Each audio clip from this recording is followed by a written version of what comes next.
time, but I'd like to just say a few words about Sister in Spirit, as well as Venerable Robina Courtin is here. Venerable, thank you so much for joining us.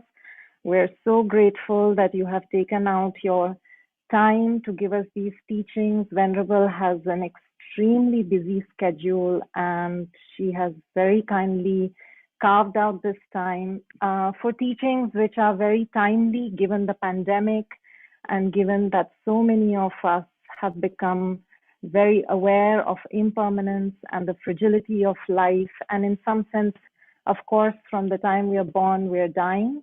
And life and death are two sides of the same coin, as most of us know.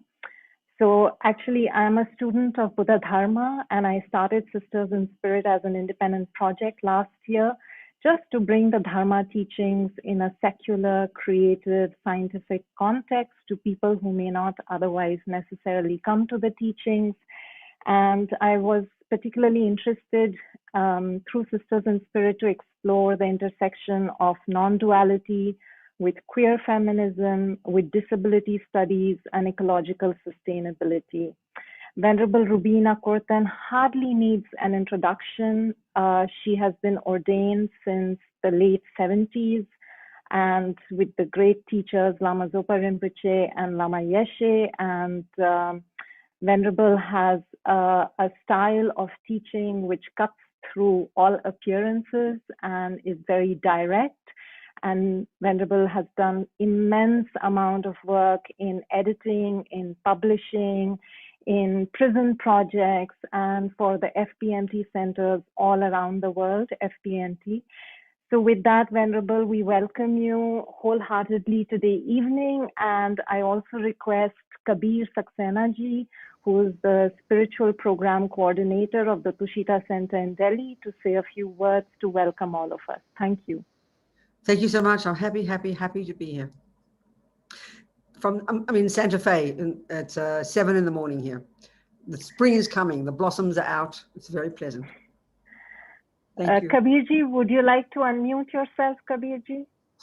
Kabirji, we don't hear you. Would you like to unmute yourself?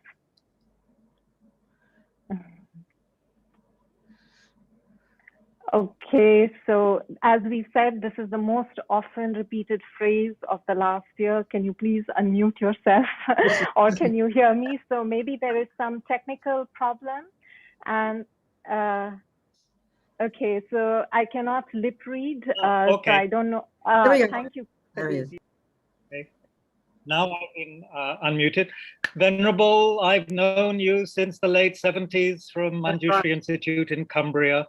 And it's a great pleasure.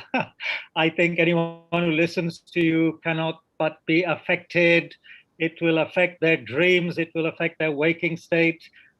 You cannot be ignored, whatever you say. You rouse us from our slumber, I would put it that way. Very often you do that. You scare us, but with, I think, a very noble intention always. And your great kindness always comes through in the end. You kind of give us a left hook, but then you also provide all the medication needed to recover. So look, I won't waste people's time. It's wonderful to see you. Thank you so much. And thank you to 𝙬𝙠𝙠 and everyone for organizing this. Yeah, I think it's going to be so beneficial for many people. New students have told me how they really enjoyed your teachings a few months ago. So really, really, thank you so much. Thank you, everybody. Thank you so much. So happy to hear you. Thank you. Thank you, everybody. Happy. Yeah, and Venerable, before you begin, I'm so sorry, I forgot to also mention Nivita Arora, who's here, CIS admin. She has been very helpful in setting up all the projects of CIS. I really want to thank her. And I request you to more or less stay on mute during the teachings unless Venerable requests you to unmute. And if you have any questions, please type them out in the chat box and send them to us. And when the moment is ready, we will ask you to then directly ask the questions to Venerable. Thank you so much. Yes. Thank you, Venerable. Wonderful. So happy to be here. Okay, so we'll start with a little prayer. And a prayer, it's got two parts. And prayers are, remember that prayers are thoughts. And for Lord Buddha, every thought counts. This is the whole business of the law of karma, that every thought we have programs us. So we don't think thoughts are important somehow, but every thought counts. So these thoughts starting us in the right direction. The first two lines of this prayer, for those of us who already identify with being a Buddhist, it's kind of reiterating our reliance on the Buddha. But the second two lines, it can be for all of us, it's stating what the Tibetans would call stating our motivation for doing this activity of being here together, listening to these teachings. Well, we might say, what's our purpose? Why are we here together? You know, why are we here listening? Well, we think like this. We're listening because this the words I'm going to be saying, basically it's advice, you know, but we don't have to take the advice. We're not Buddha's not the boss. He's not demanding we take this advice, but it is advice. We're the boss. So even if we take 1% of this advice, how marvelous. So hear it as advice, you know. So this advice is what for? Well, two things, you know. There's this marvelous analogy that a bird needs two wings, wisdom and compassion. So the wisdom wing is all the nuts and bolts of Buddha's teachings that we would apply into our daily life. The teachings about the mind, how it functions, the law of karma, ethics, all of this. That's in order to develop our own amazing potential. But then on the basis of this, we realize everybody's in the same boat. We're all suffering. We all want to be happy. So the other wing, the wisdom, the compassion wing, that's where we put it into practice to help others. So we think we're going to listen to these teachings, this, 3 hours with a bit of a break, to see if there's anything we take into our lives to help us develop our amazing potential so we can help others. In particular here, of course, helping others navigate this process of death. All the way, and we're thinking not only just to help us in our daily life now, but helping us, give us tools to develop our final potential, our own marvelous potential, our natural potential of Buddhahood.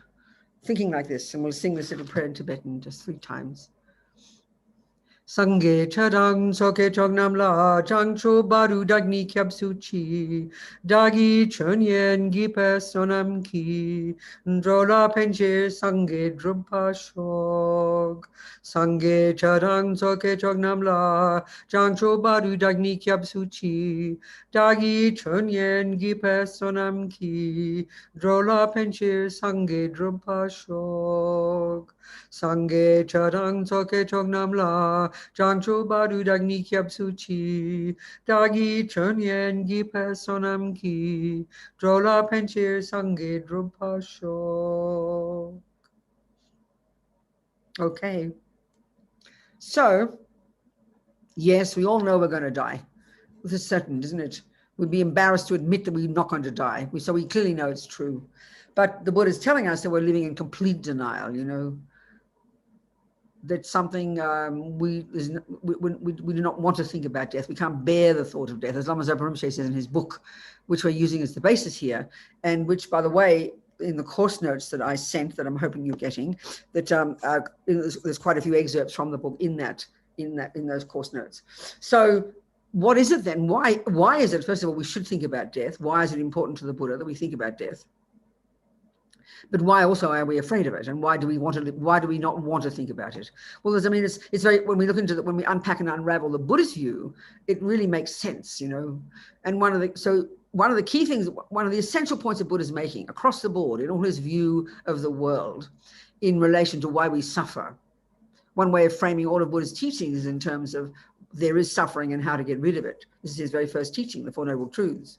So Buddha's essential point, his essential point is we suffer, all beings suffer, because our minds are riddled with layers and layers and layers of misconceptions. I mean, this seems an odd thing to say. We would not think that's why we suffer. We would never say that's why we suffer. We absolutely know we think we suffer because of things that happen outside. The boyfriend did this and that happened and this thing happened. But the Buddha's view, his analysis is that what goes on in our mind is the source of our happiness and the source of our suffering. So why death is so painful for us, why we live in denial, but why is because we have these misconceptions. And one of the primordial misconceptions, and this is actually, it's this philosophical presentation he has, this really extensive teachings about the way things exist in terms of their being impermanent. So it sounds very sweet, it sounds very simple. We know things are impermanent. But he's saying this misconception, especially in relation to the person, the self, as Lama Zopa puts it, we have this primordially deep grasping at a permanent me. So this is where we live in denial. We know very well death is somewhere in the future, but we cannot bear to think about it. So we have this primordial mistake that we think we're permanent, even though we know intellectually we're not, and we act as if, and we're going to look at this. But not only that, it's also linked to this other primordial misconception. And this is where we really look into we hear about the Buddha's teachings. He talks about the 3 poisons. Everybody who reads one sentence of Buddha's, you're going to hear about the 3 poisons. Let's call them the 3 toxic emotions. So these primordial misconceptions in the mind, and this is where we really become a Buddhist, when we start to unpack and unravel our mind. As Lama Yeshe puts it, when we start to become our own therapist. This is where we really can apply Buddha's teachings in our daily life, by learning to see these 3. So the primordial, the deepest of these misconceptions, these neurotic emotions, these disturbing emotions, these delusions, these poisons, these afflictions, all these words, is known as ego grasping, colloquially, which is this misconception, this primordially deep misconception about the very nature of our own self. And that's completely mistaken and deep in our bones, and it's rooted in fear, on the basis of this wrong sense of a separate, dualistic, separate, bereft, unhappy self. Then naturally it gives rise to the next one, which is called attachment. Everybody knows this word, but we need to understand Buddha's analysis of it, because it's not the way we use it in daily life. It's the main voice of this ego grasping. And this is the key reason why we can't bear to think about death, is because we've got this incredibly intense attachment to me, to get what I want, to get only the nice things, to have everything go lovely. We cannot bear the thought of anything going wrong. So because of this intense attachment, in particular to the self, as Lama Zopa Rinpoche says, at the time of death, the attachment is really intense. And the main thing we're attached to, more than our possessions, our money, everything, our family, is to ourselves, and to, not only to ourselves, but because we have this instinctive feeling that this body is me, then we are intensely attached to this body. So and it's deeply instinctive within us. It's not even articulate. No one taught us this. So because of intense attachment to me and to get what I want throughout our lives, so the very thought that I won't be me, the very thought that there won't be a me, is just utterly primordial. We don't even articulate it, as I said. It's deep in our bones. So this is why death is so painful. And therefore why most of us, you could say, make a mess of death. So why is it important for the Buddhists? Well, it's fundamentally important. I mean, we take Buddha's view about the mind. This is central to all his teachings. One is that our mind is not physical. He doesn't use a term, as we know. He doesn't use a word like soul or spirit. As we know, this is where he diverged from you amazing Indians more than 2,500 years ago. And as His Holiness the Dalai Lama said, it was you amazing Indians more than 3,000 years ago who were the ones who began the investigation into the nature of self. And Lord Buddha, as we know, went as far as he could go there, but he went as far as he could go, and then he diverged in his own direction, in particular in relation to his own direct experiential findings about the nature of self. And so one of his philosophical teachings where he diverges is in relation to the way things exist. He would say there's no such thing. It's not viable to have something that's permanent, unchanging, and uncaused. And this is an argument he would have with the Christians, who would posit the presence of an inherently existent being that's permanent and unchanging and uncaused. It's a common view. Buddha diverged there, and so that it can't be such a thing, he says, as something that is unchanging. He's got certain very clear presentations of this. So that there's these more subtle levels of how things exist impermanently, therefore. But there's a very simple level of impermanence that is one of the first things we really need to get in touch with. In the presentation of the teachings in the Tibetans, in particular in the teachings of our lineage Lama, Tsongkhapa of the 14th century, there's a presentation which is common to all the Tibetans of all the Buddha teachings in a really orderly way. The teachings orderly in terms of the level at which you internalize them. And so the very first teaching Buddha gives, one of the first teachings he gives to prepare our minds to even want to practice, is the teachings about impermanence. So there's 2 ways then to think about, we're going to discuss this, there's 2 ways that we can apply this obvious truth that everything changes in relation to death. One is how to use it in our daily lives, how to make our lives more pleasing and more joyful, and then and therefore make us prepared for this point that will come when we will die, when the mind will separate from the body. But also we're going to look into the more advanced presentation of the description of death coming from the Vajrayana teachings, the Buddhist Vajrayana teachings. And this is really marvelous. It's a very detailed technical explanation of the actual death process itself. And this is really very fascinating. And it's, so we're going to go into both of these. But the first one is this practical application of this truth, this evident scientific fact that we're all changing every millisecond, and this change is very clearly in relation to being young and smooth-skinned to old and wrinkled and eventually disappearing altogether. But not only that, we know you can die young, sweet and smooth and young as well. We know that. So the very first one we have to think about is this view that death is definite. Atisha, this marvelous Indian scholar, saint yogi, who spent the last 17 years of his life in Tibet, back in the 10th, 11th century. His little text is used as the basis for this literature in Tibet that's known as the Lamrim literature, which is this presentation of Buddhist teachings in an orderly way. So the first thing that he gets us to think about is that death is definite. There's 3 points. Death is definite. The second point is that the time of death is absolutely not definite. And the third point is that at the time of death, what is important? What is important at that point? So this demands we understand the Buddha's view of what death is, and therefore what life is, So the clear point, and this is central to all of Buddha's teachings and Buddha's practice, is the understanding of what the mind is, because death is when the mind and the body separate. So for the Buddha, as we know, but it's good to reiterate it, first of all, this word mind is used synonymously with the word consciousness. Second point, it is not physical. It is not the brain. It is not a function of the brain. And without insulting neuroscientists, we could say, that the brain, from the Buddhist point of view, you could argue the brain is a physical indicator of what is going on in the mind, which is not physical. This is a crucial point. All of Buddhist teachings, all the teachings about the law of karma, all of Buddhist teachings about impermanence, all of Buddhist teachings about reality, about existence, the ultimate teachings of non-duality, everything are rooted in this fundamental point. If we can prove actually that Buddha is mistaken, that mind is in fact physical, then you could argue the whole of the Buddhist worldview would collapse into a heap of absurdity. It has no basis, So this is a fundamental point. The first point is that our mind is not physical. The second point is that it's got these far more subtle levels of cognition, far more subtle levels of existence. And this is crucial to understand when we understand the death process itself. The third point is that this mind of ours is not the handiwork of anybody else. This is quite a shocking point in a way, but it's absolutely clear for the Buddha that our mind, okay, no, first of all, the word mind doesn't just refer to the stuff up here. We think of mind usually as referring to all the intellect.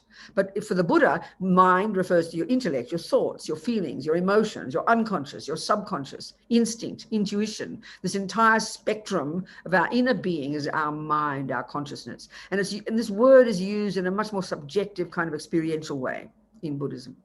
So this mind of ours, the other point that's fundamentally different, that's central again to the whole Buddhist view, is that it's not the handiwork of a creator. We cannot track ourselves back to some source, which is the view, many of the philosophical views. I don't know enough about the Indian views besides Buddhism, but that certainly is so. The Christian teachings, the Muslim teaching, all the creator religions very clearly are positing some essential fundamental energy that we can track ourselves back to. There's no view like that in Buddhism. In other words, there's no such concept as a creator. But also, shockingly, for the materialists, we cannot track ourselves back to our parents. Our body, not a problem. Our mother and father give us the egg and sperm, how kind they are. That we can track back, for sure. But the mind is not your body. Your mind is not your body. Your brain is not your mind. Okay, so given that this is our mind, then if we think, well, it didn't come from mummy and daddy, it doesn't start in the womb, it doesn't come from a creator, what do we track it back to? So if we tracked our mind back, there's a nice word in Buddhist psychology, a nice term used for the mind. It's mental continuum. So if you think of your consciousness now, all the thoughts and feelings and emotions of this second, What's the main cause of those in the most practical sense, in a physical sense? I mean, in a materialist, in a kind of a substantial sense. The main cause of this moment of our consciousness is the previous moment of consciousness. And the main cause of that moment of consciousness is the previous moment of consciousness. And this is a really good meditation to do, to really track back logically. That moment comes from the previous moment. And we know if you keep going back, it'll be an unbroken chain of mental moments. There's not a moment between now and you get right back to conception where you say your mind just didn't exist. Even when you're fast asleep, your consciousness is there. So there's unbroken chain of mental moments. If you tracked it back perfectly, you'd get back to the first second of conception, logically. So you have to ask the question, what's the previous moment? Where did it come from? Where that first moment in conception, what was its main cause? Well, the egg was in the mummy's body, sperm was in daddy's body. Where was your consciousness? A previous moment of itself. And a few weeks before that, this is the Buddhist analysis, it would have been in another body. And you track back, and you track back. You track back before that, and a previous life, and a previous life, and a previous life. So, of course, we all desperately are trying to work out, well, where's the first moment? We've got to keep going. We'll find the first moment. We'll find the first cause. Julie, darling, I'm doing a thing. I'll be back, and I'll be finished in 3 hours. Okay, double. So we keep, so the concept, the whole idea in Buddhism, which is a nutty idea, just emotionally it feels so weird, that we keep tracking our mind back, and it's the beginning of this continuity of mental moments. I will say that for now, but the real point about this, of course, is that if our mind comes from before, what happens when it leaves this body? Well, it's exactly the same point. It's got its own momentum, its own energy, and it will continue. It will leave this body at some point. That's death. So what will it do then? Well, clearly, this is where the Buddhist teachings, coming again from the previous teachings, the observation is that we continue to take rebirths. You know, we continue to take rebirths. And this is very clearly the Buddhist explanation, not just humans, but we've got all these other levels of existence, all kinds of levels of existence, different ones we can see that we call animals or bugs. There are many we can't see. There are some that are intensely suffering, some that are intensely blissful. This is what Buddha means when he says that we are being reborn life after life in samsara. So what defines being in samsara is not some place, you know, it's a mental state. What defines being in samsara is the presence in our mind of these misconceptions, these delusional, disturbing, neurotic states of mind. And what Buddha has found from his own direct experience, that these neurotic states of mind, which are the source of our suffering, the source of suffering moment by moment, and therefore the source of taking a suffering rebirth. And this is all played out in this law of karma. To speak in the most simple way about this law of karma, basically Buddha has observed it, and it's a natural law. He didn't make it up. He's not a creator.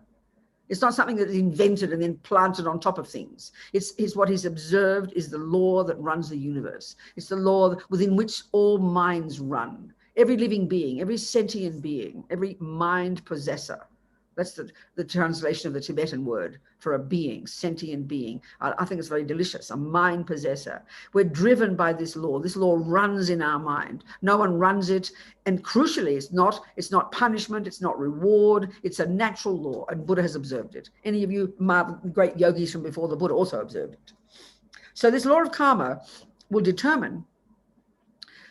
determines that every millisecond of what we think and do and say, and we're talking about the rats and the monkeys as well, every millisecond of what goes on in our mind, and then every millisecond of what we do and say based on what's in the mind, these are what play out this law of karma. That the fundamental law is every millisecond of what we think and do and say sows seeds in our mind, or if you like, programs our mind. Buddha would have liked that. Sows seeds in our mind, without exception. Every millisecond, whatever we say, think, and do, sows seeds in our mind. And seeds being seeds will naturally ripen in the future as our experiences. That's the essential law. That's it. It's very simple. As His Holiness Dalai Lama says, it's like self-creation. So the next level of detail is that every millisecond of what we think and do and say that's labeled negative sows seeds in the mind that eventually will ripen as suffering, one's own suffering. And every millisecond of what we think and do and say that's labeled positive will ripen in the future as our happiness. This is the basic principle.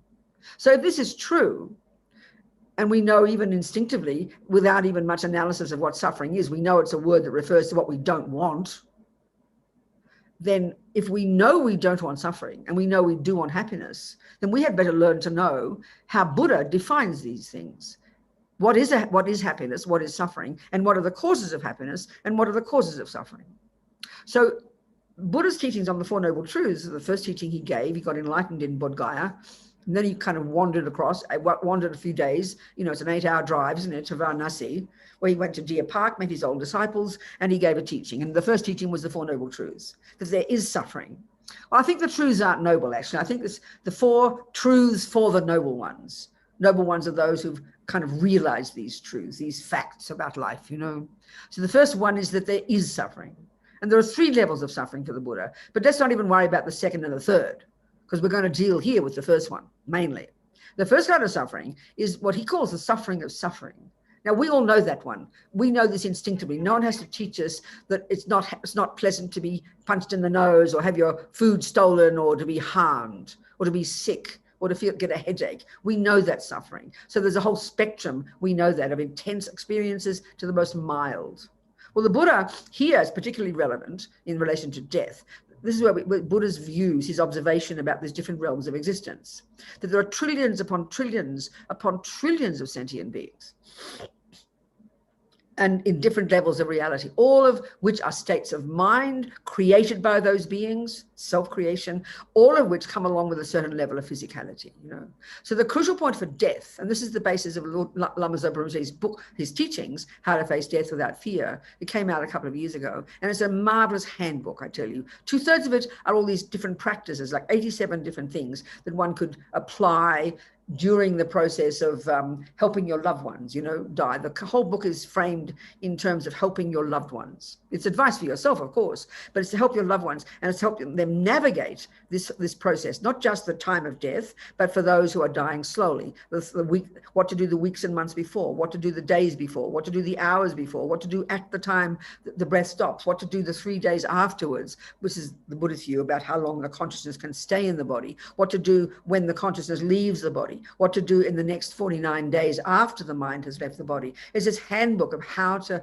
help your loved ones, your pets as well, And of course, it's advice for yourself. So the best way to help yourself be ready for death is to help someone else be ready for death.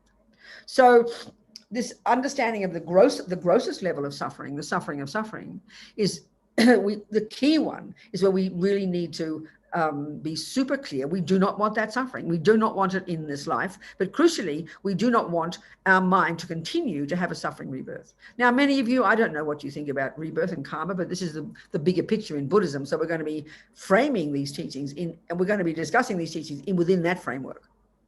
And of course, this is the main advice that's central in this book. So then, if we're going to be dying with fear, which, as far as most people say, people I've known who work in the hospice movement, for example, a friend of mine more than 30 years ago, she said her experience is just that most people die with fear, some level of anxiety and fear. But she said the only ones who don't, that she'd observed, are the ones who've got some kind of spiritual practice. And this is not something mystical. I think it's a practical thing. A spiritual practice simply means you've got a viewpoint about something.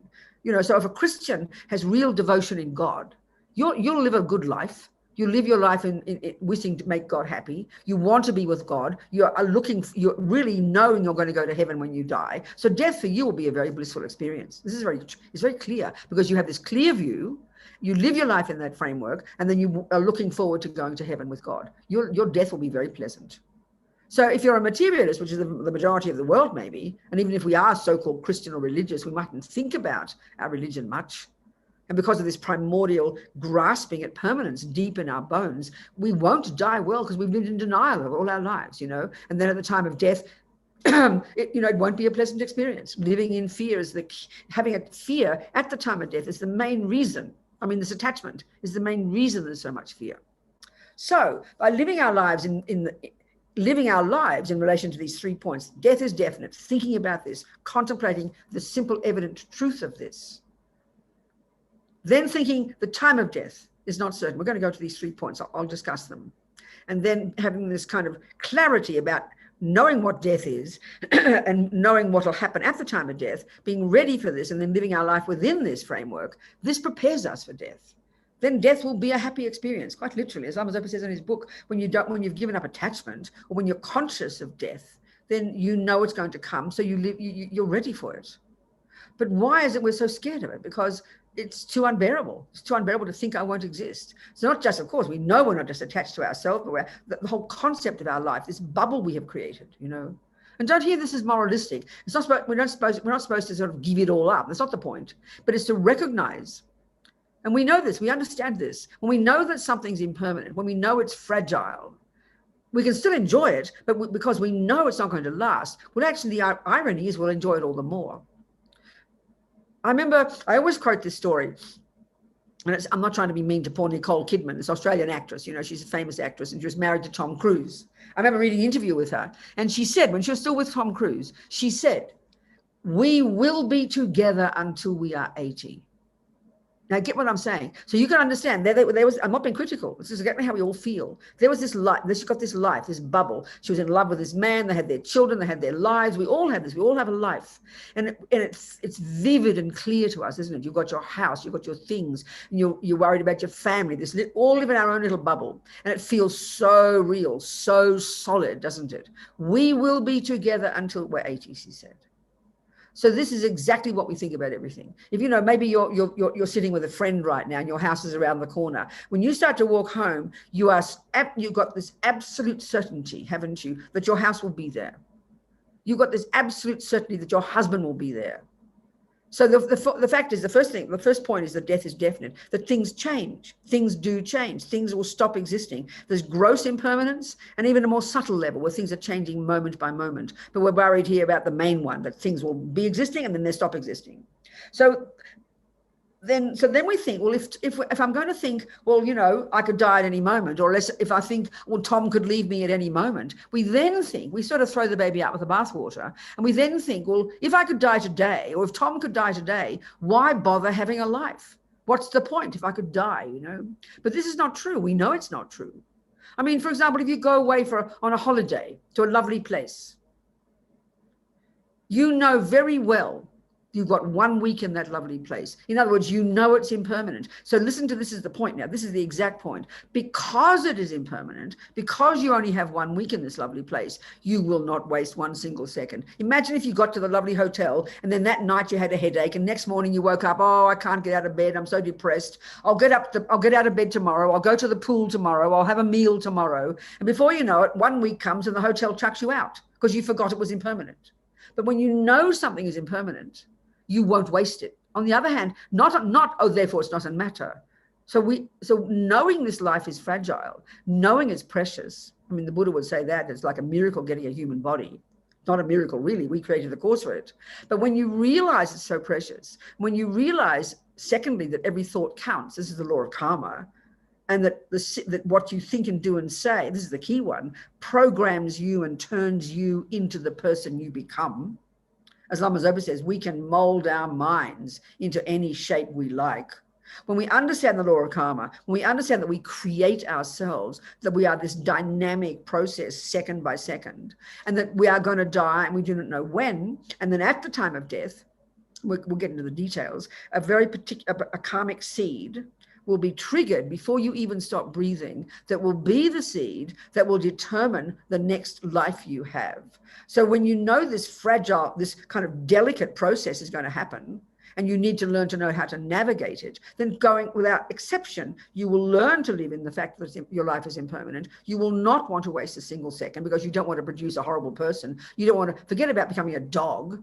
Forget that. It sounds cosmic to us. But even if you're going to be born another human being, you know you don't want to be poor. You know you don't want to be suffering. You know you don't want to be living in a war zone. These are real things the Buddha says we all create. We know at least we want another decent human mother, a decent human environment in which we can continue to have a good life with leisure, have the things we need so we don't have to freak out about stuff, so we can have a spiritual path, so we can carry on our spiritual path. So in other words, it's a really practical issue.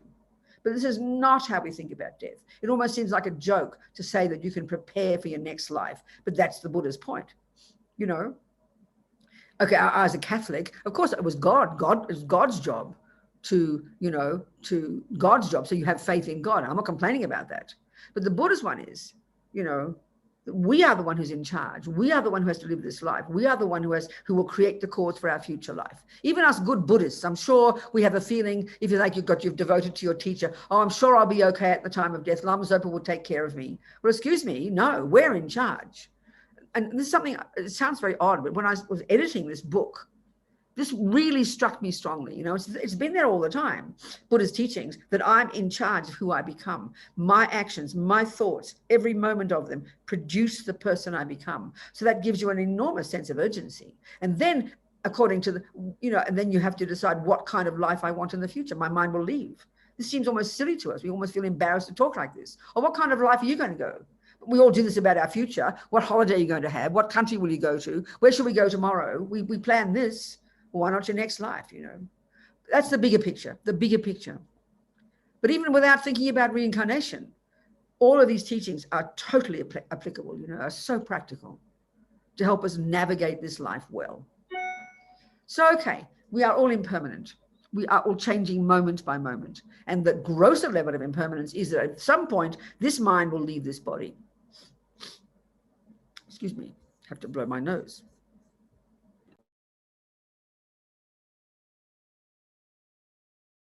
Okay, so far, the summary.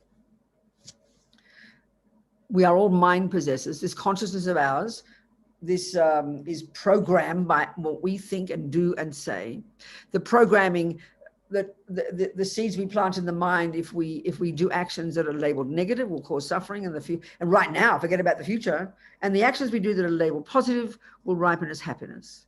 And what we want to try and be prepared to do, be prepared by living our lives well, living according to the law of karma, living a good ethical life, being good to others, working on our mind every day, living in the truth, the evident fact of death, learning to not be afraid of it, learning to recognize it.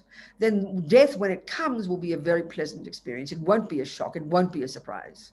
It won't be a surprise, so you'll be ready for it. And then you're going to have a peaceful death. Your mind will leave the body. A virtuous karmic seed will be triggered, and you can carry on your spiritual path.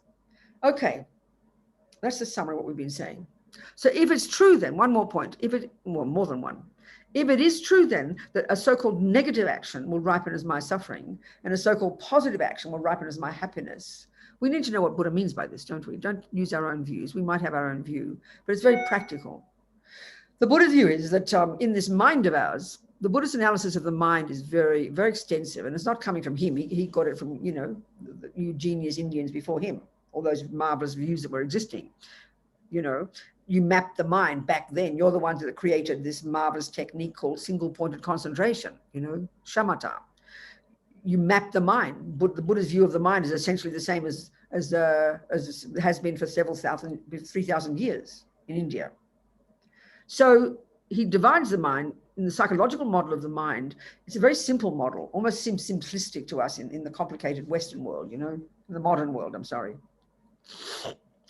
We have neurotic, deluded, unhappy states of mind, all rooted in this root delusion, ego grasping, attachment, aversion. The third one is aversion, ignorance, attachment, aversion, then all the other thousands, jealousy, depression, anxiety, you name them, all these emotional, unhappy emotions. Then you have positive ones, the virtuous ones, love and compassion and kindness and wisdom and intelligence. These are the positive states of mind.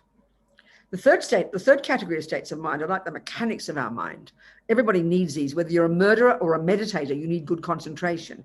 Well, there's many of these. So the key one is to know our minds every day and to do a daily practice and to live your life in the framework of these teachings. You need to be able to distinguish between the neurotic, deluded, negative states of mind and the positive, virtuous, useful states of mind.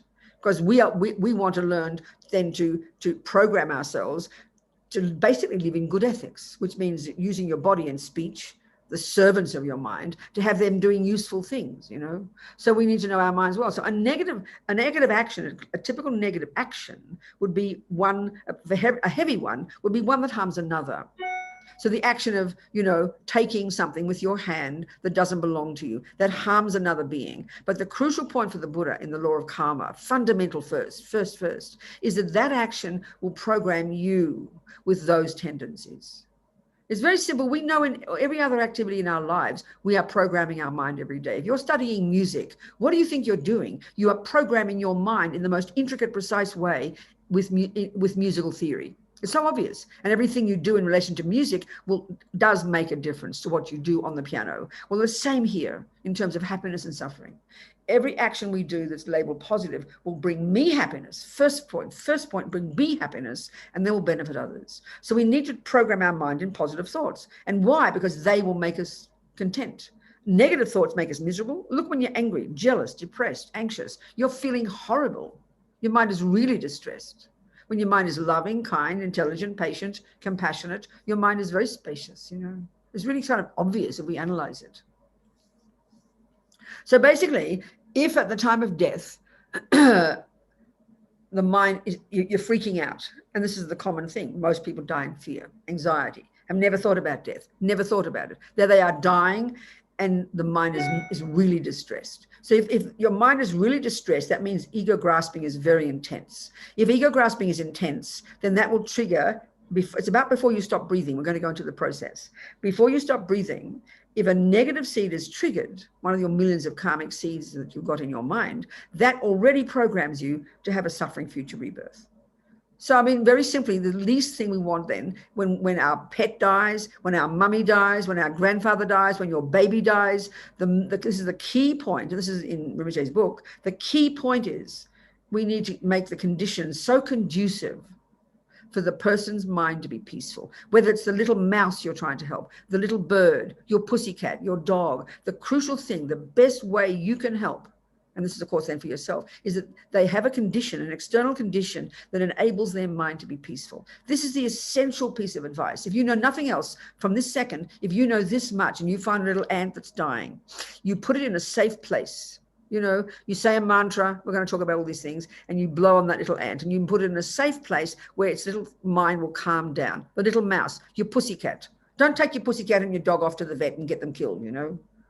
That's too dangerous, like playing Russian roulette with the mind of your little dog, because your little dog's mind will carry on as well. So you put it in a quiet place because your doggy adores you. Your doggy will feel happy and safe and secure. When the mind is peaceful, then that will enable positive karmic seeds to be triggered. This is a natural law for the Buddha, that when your mind is freaked out, when your mind is grasping tight, that triggers the unhappy emotions. Naturally, look at your life. When your mind is peaceful, that can enable a positive seed to be triggered. And this is the crucial thing about the time of death. And this is the advice in Rinpoche's teachings. He said, I can't stress enough the necessity, the importance of your role as a helper at the time of death, you know, of your loved one. That your job and the job of the people in the room is so important. The heart job is to ensure that the environment is peaceful. And that means that allowing the person to become more relaxed and more peaceful. Then that allows virtuous seeds, virtuous states of mind to prevail. This is the crucial piece of advice. I'm kind of saying so many things because we've only got 3 hours and it's such a big topic, but never mind. Okay.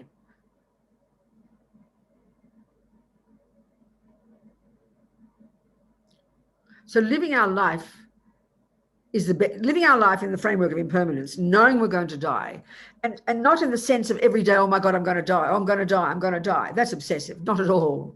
When it becomes something natural to you, it's just implicit, isn't it? So you know it's impermanent. You know your beloved husband is impermanent. You know your child is impermanent. You know you're impermanent. It's not expressed all the time as a neurotic idea. It's just something you learn to recognize. So then everything changes. All the Lamas, the Tibetans say, when you really even begun to realize impermanence, forget about the more abstract teachings. Your life will completely change. You'll be less grasping, less attached, less angry. If you really realize your life is impermanent, you won't hold on to all the misery and the unhappiness and the resentments, because you know life is so fragile, it'll end at any moment. This is so important to understand. Then you'll live a better life. You'll be more relaxed. You'll be able to apply the laws of karma. You'll be able to live a good ethical life because you're less fearful, less grasping, less holding on, you know. So, okay. That's the key way is to live your life in terms of impermanence. And then every day you wake up, it's like a bonus, you know, wow, I'm still alive. How amazing. I mustn't wait this life. Every day you live like this, life is more joyful. And the other way to get prepared for death is actually the death time, you know. So I think it'd be good for us then to go through the death process itself. To describe this process is most fascinating from the Vajrayana teachings. But before we even do that, I mean, it's been 45 minutes already. I've been saying a few words. if there are any questions that you have about what I've said so far, just to clarify some points, if there are, I'm very happy to hear them. I mean, just pop your hand up and just speak to me, you know. If there aren't, I will continue. I'll talk about the death process itself. Are there any questions there, Tejal, in the thing or not? No? Venerable, I do have here, I think, Richala, you have questions. So please go ahead and unmute yourself and ask. Good.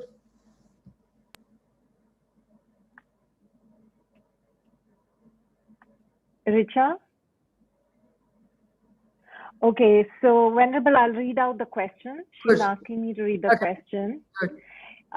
So the first question is, it is said that at moment of death, if our mind is free of all obscurations and even the conceptual functions of mind and thinking itself, how does the mind recognize the emptiness of all inherent existence at that time? Okay, that's yeah, we'll go into all that. I mean, that implies an advanced practitioner, which would be marvelous. And that person, we don't have to worry about that person. If they're so together and they're so prepared, they've lived their life in practice, they're going to be able to do that. But when we get to the death process, let's discuss that. Another question. Any more about what I've discussed so far? Nothing? Anybody is welcome to unmute themselves and ask Venerable a question directly. Only about what I've just discussed so far. I had a question. Yes, good.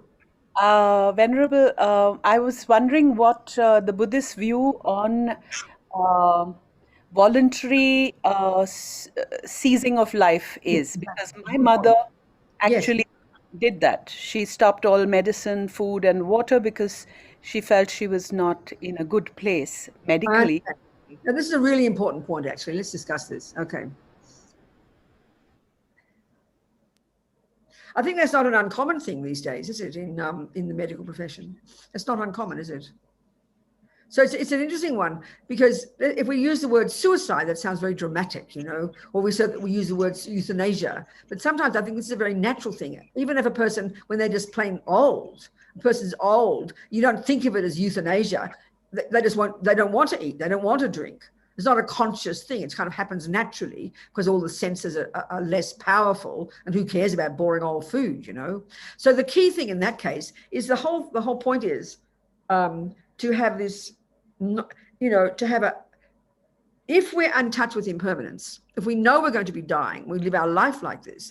So when the signs of it are coming, then the main thing is to be ready for it and not to have a depressed, angry attitude about it, because that's what you don't want to happen. Whether you label this euthanasia or whether you simply label it, I know I'm going to die, so I'm not going to bother eating. If it's coming from a very depressed place or angry or resentful, that's not the way to die. So the external one of not giving the food is fine. But if the person has got a spiritual practice, let's say, or they've got a happy mind and they know that death is coming and they know it's natural and their mind is content, that's a perfect way to die. So the key thing is the mind. I mean, in the case of who this person was, I didn't hear you. Was it coming from a depressed place, or was their mind was content and happy? Out of interest. That's interesting. She didn't want to. This was my mother. Okay. She had reached a stage where she couldn't, you know, do ordinary functions for herself. Yes. And she was a very proud woman, and she didn't want to live without dignity. I understand. And with great strength, she refused food, water, and 8 days later, she was. So how was her mind, though? Was she happy? Was she angry? Was she depressed? She was at peace. Okay. See, that's the key point. Go on. Yeah. But before she reached there, she was quarreling with her fate a lot. She was quarreling. Was she really? Okay. But when she took this decision that, okay, God, if this is what my destiny is. Okay. Flipped, and she just reached. Okay. Well, this seems the internal process she went through. That sounds to me perfect. See, if we take the simple thing of at the time the mind leaves, before this is process I'm going to describe, if the mind is spacious, peaceful, content, relaxed, fulfilled. That's the perfect way for them, because that technically then enables, in your mummy's case, of one of her millions of virtuous karmic seeds to be triggered, which would then program her consciousness when she did leave the body to take another decent human rebirth or go to a pure land or some state of happiness. This is it's a technical point. So it sounds to me like it was perfect. Your mother went through the process and she came to terms with her own view. She accepted God. Her mind was peaceful. That's brilliant. That's the point. You understand? That's the point. Thank you. It's very good. Venerable, I had a question. Yes. I wasn't sure if you answered that, but what is the beginning and the end of the mental continuum? Right. There's not. I did answer, but it doesn't sound right. There isn't one. The mind is beginningless and the mind is endless. In the Vajrayana teachings, it's interesting. They're more esoteric teachings, but they're so practical.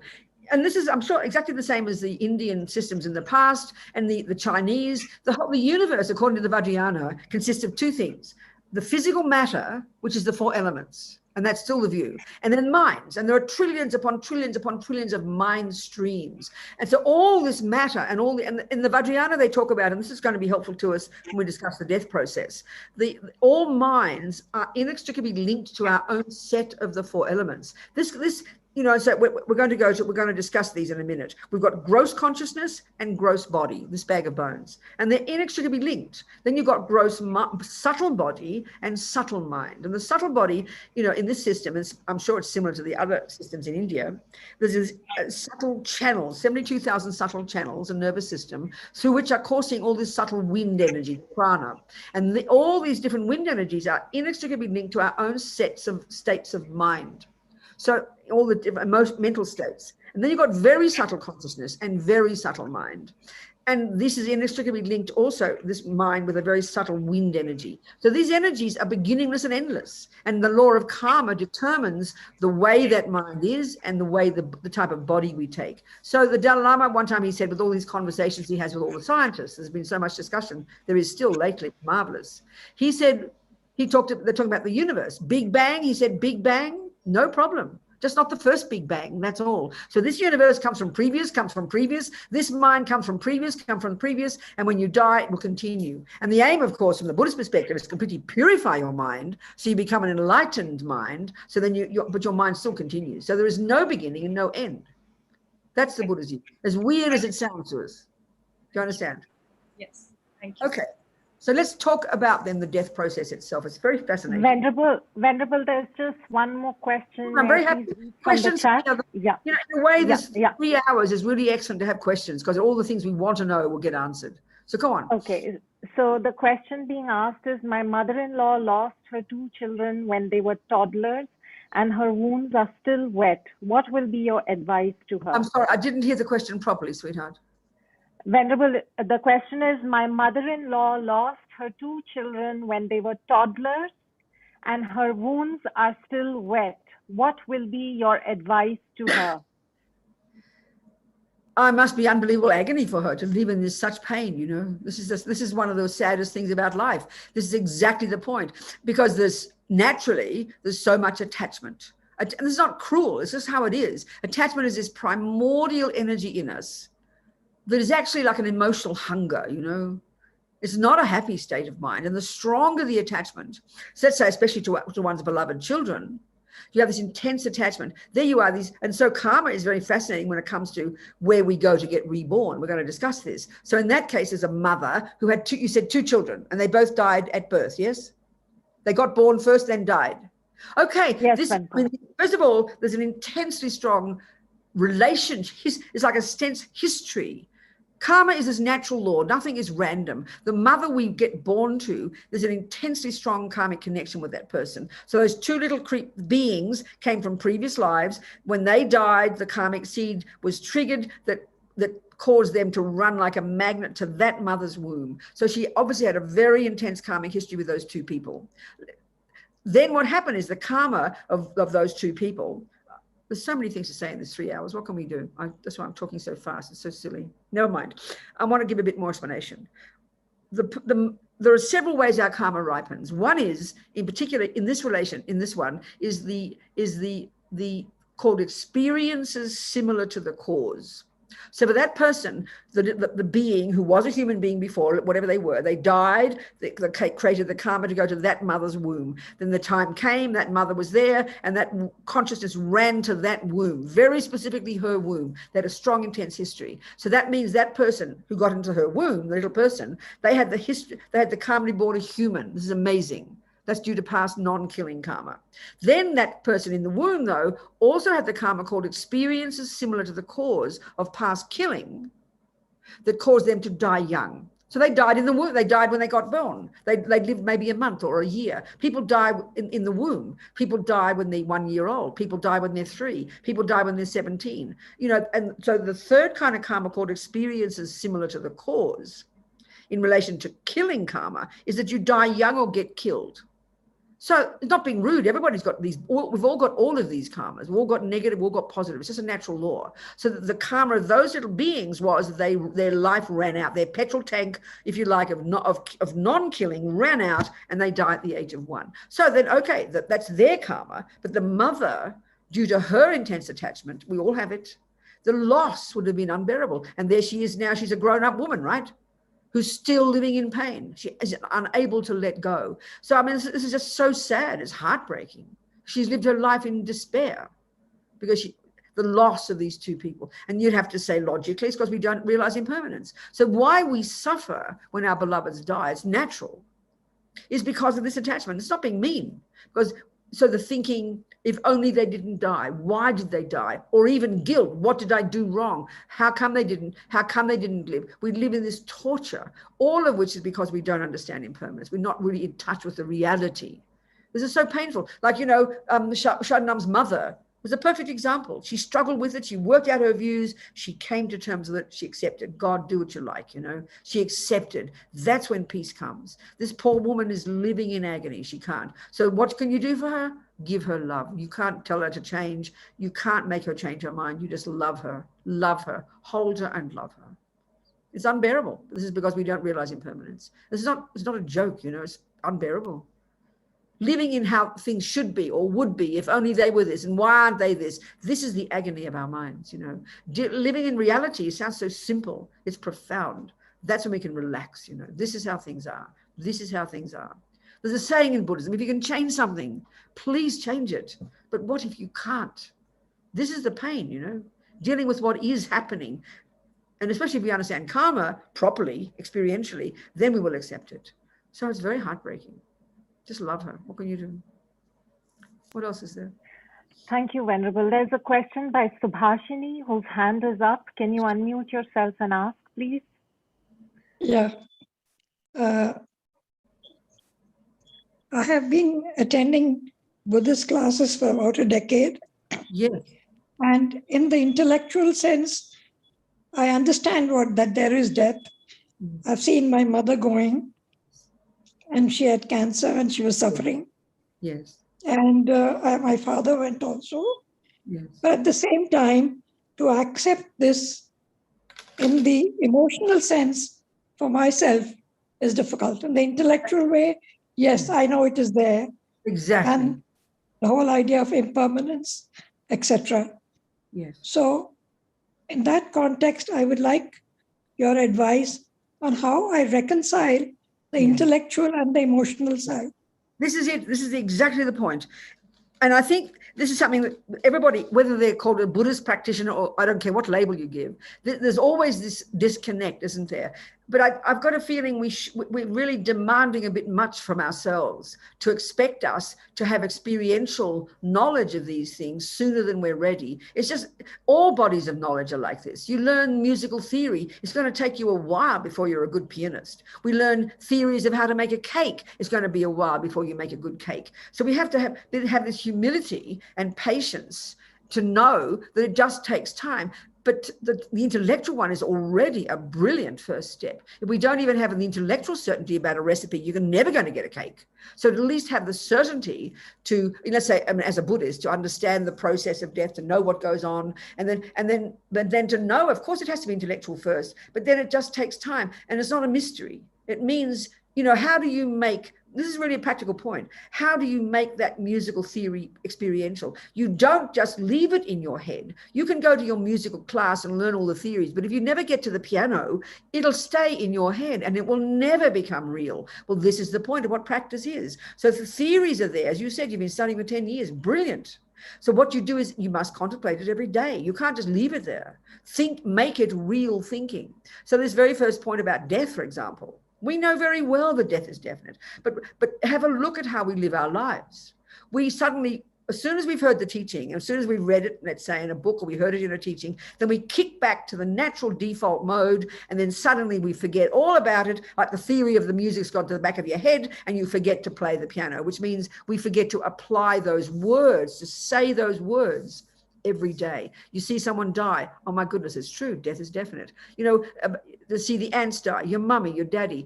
Part of our problem with our family, we experience grief. That's great, but we don't get the real lesson. So one of the simplest things is every time you read about death, every time you hear about death, every time you think about it, you go, that'll be me. It's so simple. That will be me. That's playing the piano. That's making, and slowly that truth will seep into the mind. But you've got to say the words first.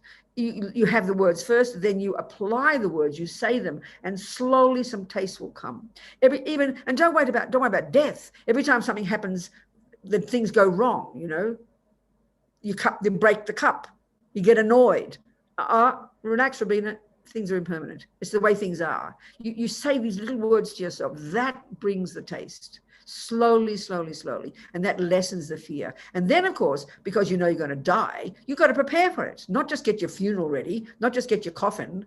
Prepare your mind, have your practice every day, live good ethics. That's how you apply the teaching of life is impermanent, you know. But don't expect more of yourself. That's not fair.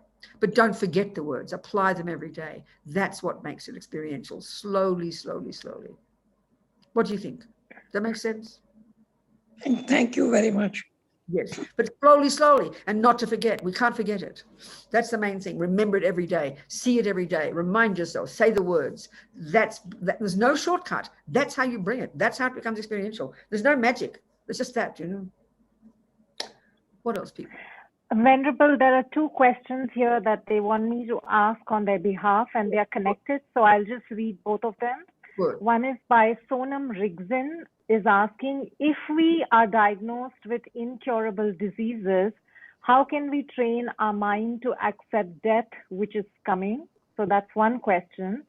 And the other question, which is related, is what is the fate? Oh, sorry. Just a moment, please. How do people with dementia or other cognitive dissonances prepare to die? They are not themselves at that point. No, I understand that. The first one, just the first one, Sonam Rigzin's question is the same as, you know, is the same thing. Remember it every day. I mean, this is why it's so interesting for me. I've been a Buddhist for a few years. Yeah, I know all about impermanence. Yeah, I'm going to die. But when I had to edit Lama Zopa's words, and when you edit a book, you know, you've got to be very intense and very serious and very accurate. It was forcing it into my mind. It was forcing me, constantly immersed in this book for how long it took me, constantly reminding me. And I can almost say that after all these years, it's beginning, and this is the point, it's beginning to seep in as a truth. But still, we've got to realize this grasping at permanence is just beyond intellectual. If we've got countless past lives, we've been grasping at permanence for countless eons. So to chip away at it is not an easy job. But every second, like I said before, we remember.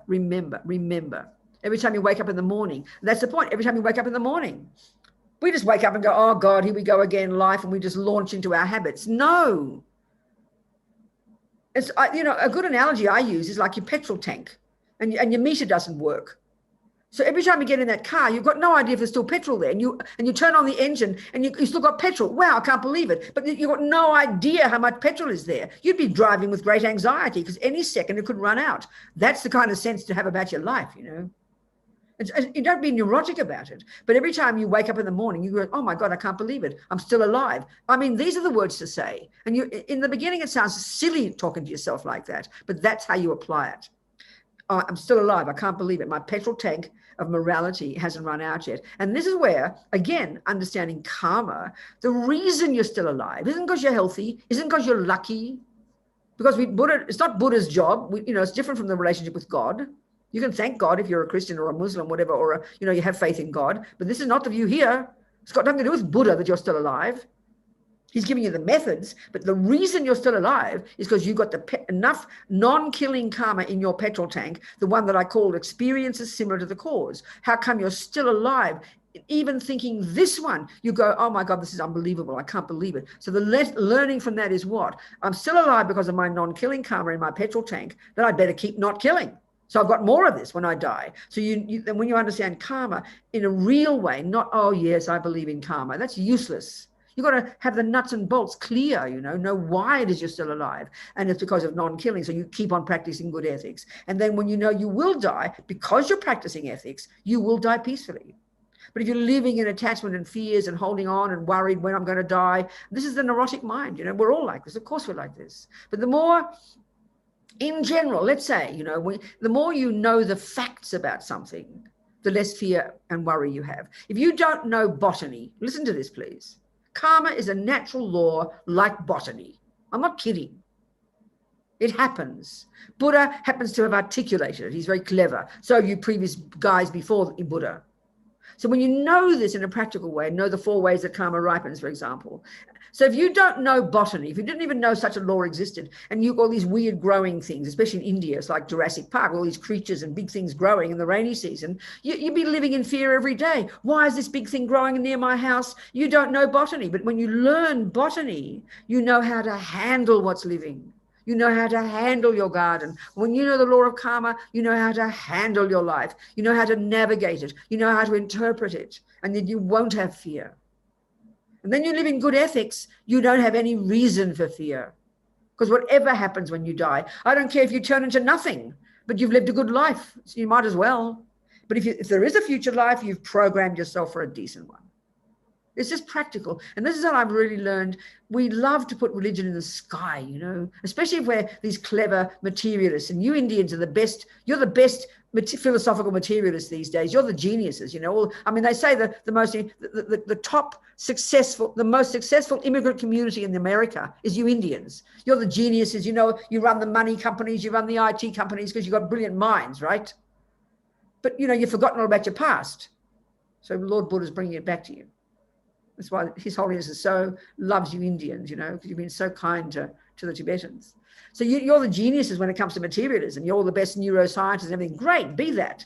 But learn about your mind, Understand karma. Karma is said to be a real thing, not some belief.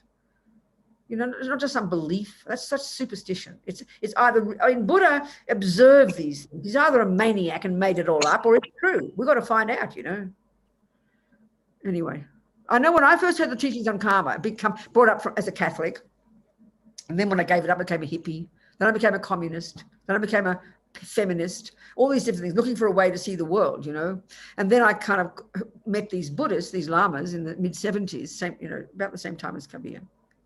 And I remember karma was the most powerful thing. I'd never heard it before, but I knew that had been missing in my life. For me, I really, I was a Catholic, but I never thought of God as my creator. It's kind of interesting. I think I must have been a Buddhist before, because just the idea of all-knowing, all-compassionate energy, which is Buddha, same as God, but not creator, that made sense to me. So the one of karma, for me, is a huge one, not just to say you believe in it. You do not say, I believe in botany, or I believe in mathematics. How silly. You learn it, you know it, then fear goes, So important. What else, you people? I think it's good to ask questions. Hilary Levine. Yes. Hello, Venerable. Honored to be with you. Hello, Hilary. Hello. If one has practiced the peaceful mind in their life, but they have at the end of life very intense physical suffering. Yes. And there is some assisted suicide, like I don't know, whatever form. Does this interrupt the karma? I understand that exactly. Let's talk about that one, and that'll bring us to the other question about if you say you're what did you say the point was, Tejal, the second question? Venerable, it was about people having cognitive dissonance, through dementia. So how can they? Yeah, thanks. So the fundamental point to get past all of these words, assisted suicide, euthanasia, whatever you like, the fundamental point we were discussing before about the mother. She struggled For those 8 days, she stopped eating. She wanted to die. She struggled. She was thinking about it. She was working in her mind, and she came to terms with God, and she relaxed. So you could argue then, because of that's her way of thinking, she came to terms with reality. She died peacefully. That's perfect. So don't just say it like this, die peacefully. Don't just think of it as a nice environment. There's grandma dying peacefully in the bed and we all sigh with relief. We're talking about her mind and what it will do when it leaves that body. That's the key thing. So a person, to help it, we've got to analyze, if we want to die, if we decide I'm going to die, I want to die. So either I kill myself, or we call it euthanasia, assisted, whatever you call it, whatever the words are. Let's analyze what's happening in the mind, okay? The fundamental point is this: if the mind is unpeaceful and freaked out at the time before you stop breathing, which is this technical process of when the karmic seeds are triggered that will determine your future life, then that is not comfortable. When the mind is freaked out, this is a natural law. This is not punitive. This is not moralistic. When the mind is freaked out and grasping and gripping, which comes when you're angry, when you're fearful, when you depressed, then that is not the way to be when you die. You want your mind to be peaceful, accepting, spacious, happy. This is not easy, especially if you're dying in pain. I mean, this is not an easy thing. But if we can do everything we can, even a person who's dying in pain, we do everything we can to help the person be peaceful. Now, this is a really powerful point. What that means is this: your presence at the time of a person who's dying, even your pussycat, is if they trust you, if your grandmother's in the bed, your beloved boy is in the bed, whoever's in that bed, and you are there smiling, clear, comfortable. When they have got fear, when we have got fear, look, what do? We instantly want to turn to somebody. When we got fear, we desperately want someone to turn to make us, to hold our emotions. So the most precious gift we can give your dog, your mother, is to be a loving, calm, grounded presence. This is like a miracle. So even if a person is dying in agony, in pain, you find the way to balance the drugs to keep the pain subdued, but not to make them unconscious, because you can medicate pain, but you cannot medicate anxiety. One of the common things in the West, not in the West, in the modern world is, oh, she looks so peaceful. You give her all these drugs, but she's living in agony. Her mind is having all these tortured kind of dreams. Even if you're in a coma, if your mind is freaking out, your body might look peaceful, but that's not much use. Your mind needs to be peaceful. So if you're going to try and be as conscious as possible. Use the drugs to calm the body, but try and be as conscious as possible. But the real reason most people have so much suffering at death is not because of the pain, it's because of their mental anguish. So you can alleviate people's mental anguish by just being there, allowing them to know everything is okay. When you're fearful, think about it. I mean, I always think of this silly example, but it's really profound. When you're a little girl and something happens bad, you make a beeline for mummy. You're crying, your little eyes wide open, tears coming. You're having a complete panic attack. Mummy, mummy. And then what do you think she does? She says, oh, sweetheart, it's okay. And she'll give you a hug. And what do? You believe her. So her presence, when we're freaking out, when a person's freaking out, you have to be there to hold them, to love them, to make them feel it's comfortable, to make them feel it's okay. That calms their mind down. This is the best we can do. So of course, there's many other things you can do. In Lama Zopa's book, there are so many things, like prayers and mantras. I mean, even when you're unconscious, just having sounds of prayers and mantras is one of the most precious gifts you can give. The most precious gift you can give your dog, that little mouse that's dying. You have the little mouse on a little box and you play mantras very quietly. Even when you're unconscious, the subtle mind can be conscious of mantras. I had a friend in Sydney who was deeply unconscious in the ER. And she knew many lamas, but wasn't necessarily a Buddhist. So she knew these two lamas, and I'd ask their students to please ask them to pray for Judy. So I'd go in every night to ER and just say mantras and say prayers in Judy's ear and just be there for half an hour. She was deeply unconscious. So they didn't think she'd even come back to life. Well, she came back one day and she came out and she was all perky and happy. And every now and again in her ears, I would say, Judy, Tsongtsa Khyentse Rinpoche is praying for you. Judy, His Holiness Sakya Trinzen is praying for you. She knew these lamas well. When she came out, she said the only thing she remembered was this husky voice. She didn't know it was me, and she thought it was a blue lady coming through the window. This husky voice saying, "Judy, Songtse Khyentse Rinpoche is praying for you. Judy, His Holiness Sakya Trinzen is praying for you." So there's so many stories like this. People in comas, people in unconscious, asleep. That's when your subtle mind is working. That's your dream mind. Prayers and mantras can seep right through. You know, you can't see things by that point, but still you can hear. You can't wish for a better thing to do for an animal, for your beloved mummy, anybody, a prayer or something that's suitable, because it invokes the energy of the holy beings, you know, and can benefit their mind and help them navigate the death process by helping them be peaceful, but also helping them hook the energy of the Buddhas to that person, you know. This is the most precious gift you can give. You don't have to do anything else. Medicine Buddha mantra, for example, there are so many practices in Lama Zopa's book. He said that if you want to just do one practice, say the medicine Buddha mantra, you know. This has so many benefits. Whether they're Buddhist or Christian, doesn't matter. It'll bless their mind, and the animals too. So beneficial. So for a person who's dying, whether it's in pain or not, you try to help them be peaceful. You don't force it on them. You just be there by being a presence. You don't underestimate that, you know. Now, if a person wants to kill themselves, and that's the blunt word putting it, I'm sorry to be rude, you to try to do everything you can not to do that. I'm not trying to be like a policeman, because the mind has to be peaceful. Their mind has to be peaceful. I don't think anybody who decides I want to die or kill themselves, you don't kill yourself out of love and compassion. You don't kill yourself when you're feeling blissful. You don't kill yourself it's only when you're despairing. And indeed, I can imagine it with pain. So the thing is to try and find a way to help the person alleviate their pain and help their mind be peaceful, help their mind be spacious, help their mind be, you know, so there's all these different chapters of what to do. There's one chapter of what to think about, what to talk about, for example. You know, you talk about the person. One of the most special things to say to a person who's dying is talk about their qualities, love them, say what a marvelous mother they were, how kind they are, what a good person they are. Most of the time, we're thinking bad things about ourselves. We never think good things. So to have a person praise you is like a miracle, you know. You praise your mother, you praise your sister, what a wonderful human being you are, what a good job you've done. That'll calm the mind down. We're living in guilt and anxiety all the time, you know.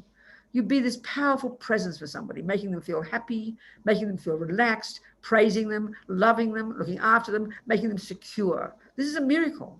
And then whatever you can do for their body, best. But as to, you know, deciding how to work out how to die, I mean, that must be difficult. I mean, if you decide to kill yourself, I know I'm being blunt, but they're the words. Theoretically, it sounds good. And absolutely everybody has the right to do whatever they want, but we have to understand what the conditions are, what are the situation. As His Holiness says, everybody's got the right to make their own decision, but you've got to know the consequences, you know. So if the mind is angry and tight at the time of death, that's not helpful. So whatever you do is to try and help the person be peaceful and virtuous. This is the bottom line. Why is very simple, because that enables a virtuous karmic seed to be triggered, which will program the person to take another decent human life and not a suffering life. That's the essence of behind all the advice. I don't know, I hope that's clear, you know. I'm saying things so fast, I'm so sorry. Venerable, thank you so much. Venerable, it's officially our time for half an hour break. Good, it's perfect time but for a there break. are many questions which are still in the. So what would you like to do? We will do accordingly. To have a break. It's so intense and I talk so fast and so loud. So I'll give you a break for 30 minutes. All right.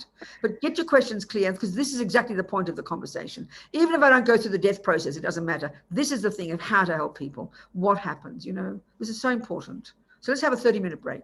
I'll see you. Venerable, thank you so much. Okay. So 30 minutes, you tell people when that'll be, and I'll watch my. Sure. And we are going to keep the room open. So people, you don't need to log yourselves out. You can just put yourself on mute, or just feel free to stay here. Do as you like. The room is still open. And all the people who are wanting to ask questions, we are absolutely queuing all your questions. So I'm sorry if your question hasn't been asked as yet, but there are many really good questions. So I request you, even if your hand is raised, please type your question into the chat box and we'll call you out. Thank you so much.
So we welcome back everybody to the second half of the teaching, How to Die Without Fear, with Venerable Robina Courtin. I think we're still waiting for Venerable to come. And I will just call out if Venerable is going to take questions as soon as she is here. I have a list of 5 people in queue who have put their questions in chat, had raised their hands. So please be rest assured your question will be asked. Thank you.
I think we're still waiting for Venerable, so please be patient. Thank you.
So dear friends, while we wait for Venerable, if you don't mind, we'll continue playing our lovely slideshow with very nice quotes from the Lamas and from Venerable. And as soon as Venerable joins, of course, we'll put it off. Thank you so much for your cooperation.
Hello, everybody.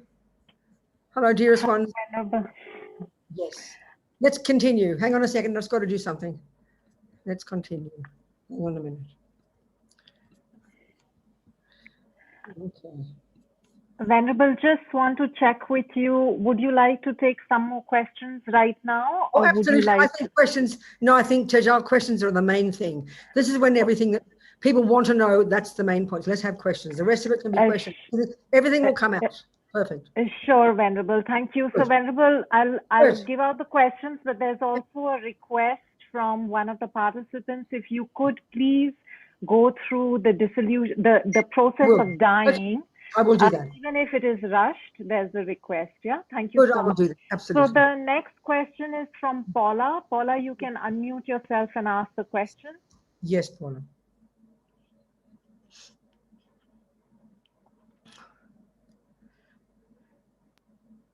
Paula, are you there? Can you unmute and ask your question, please? Maybe you read it, darling. Yes, I'll do that, Venerable. Just a moment. It was a very good question. I'll just read it. Sorry, I have to locate it.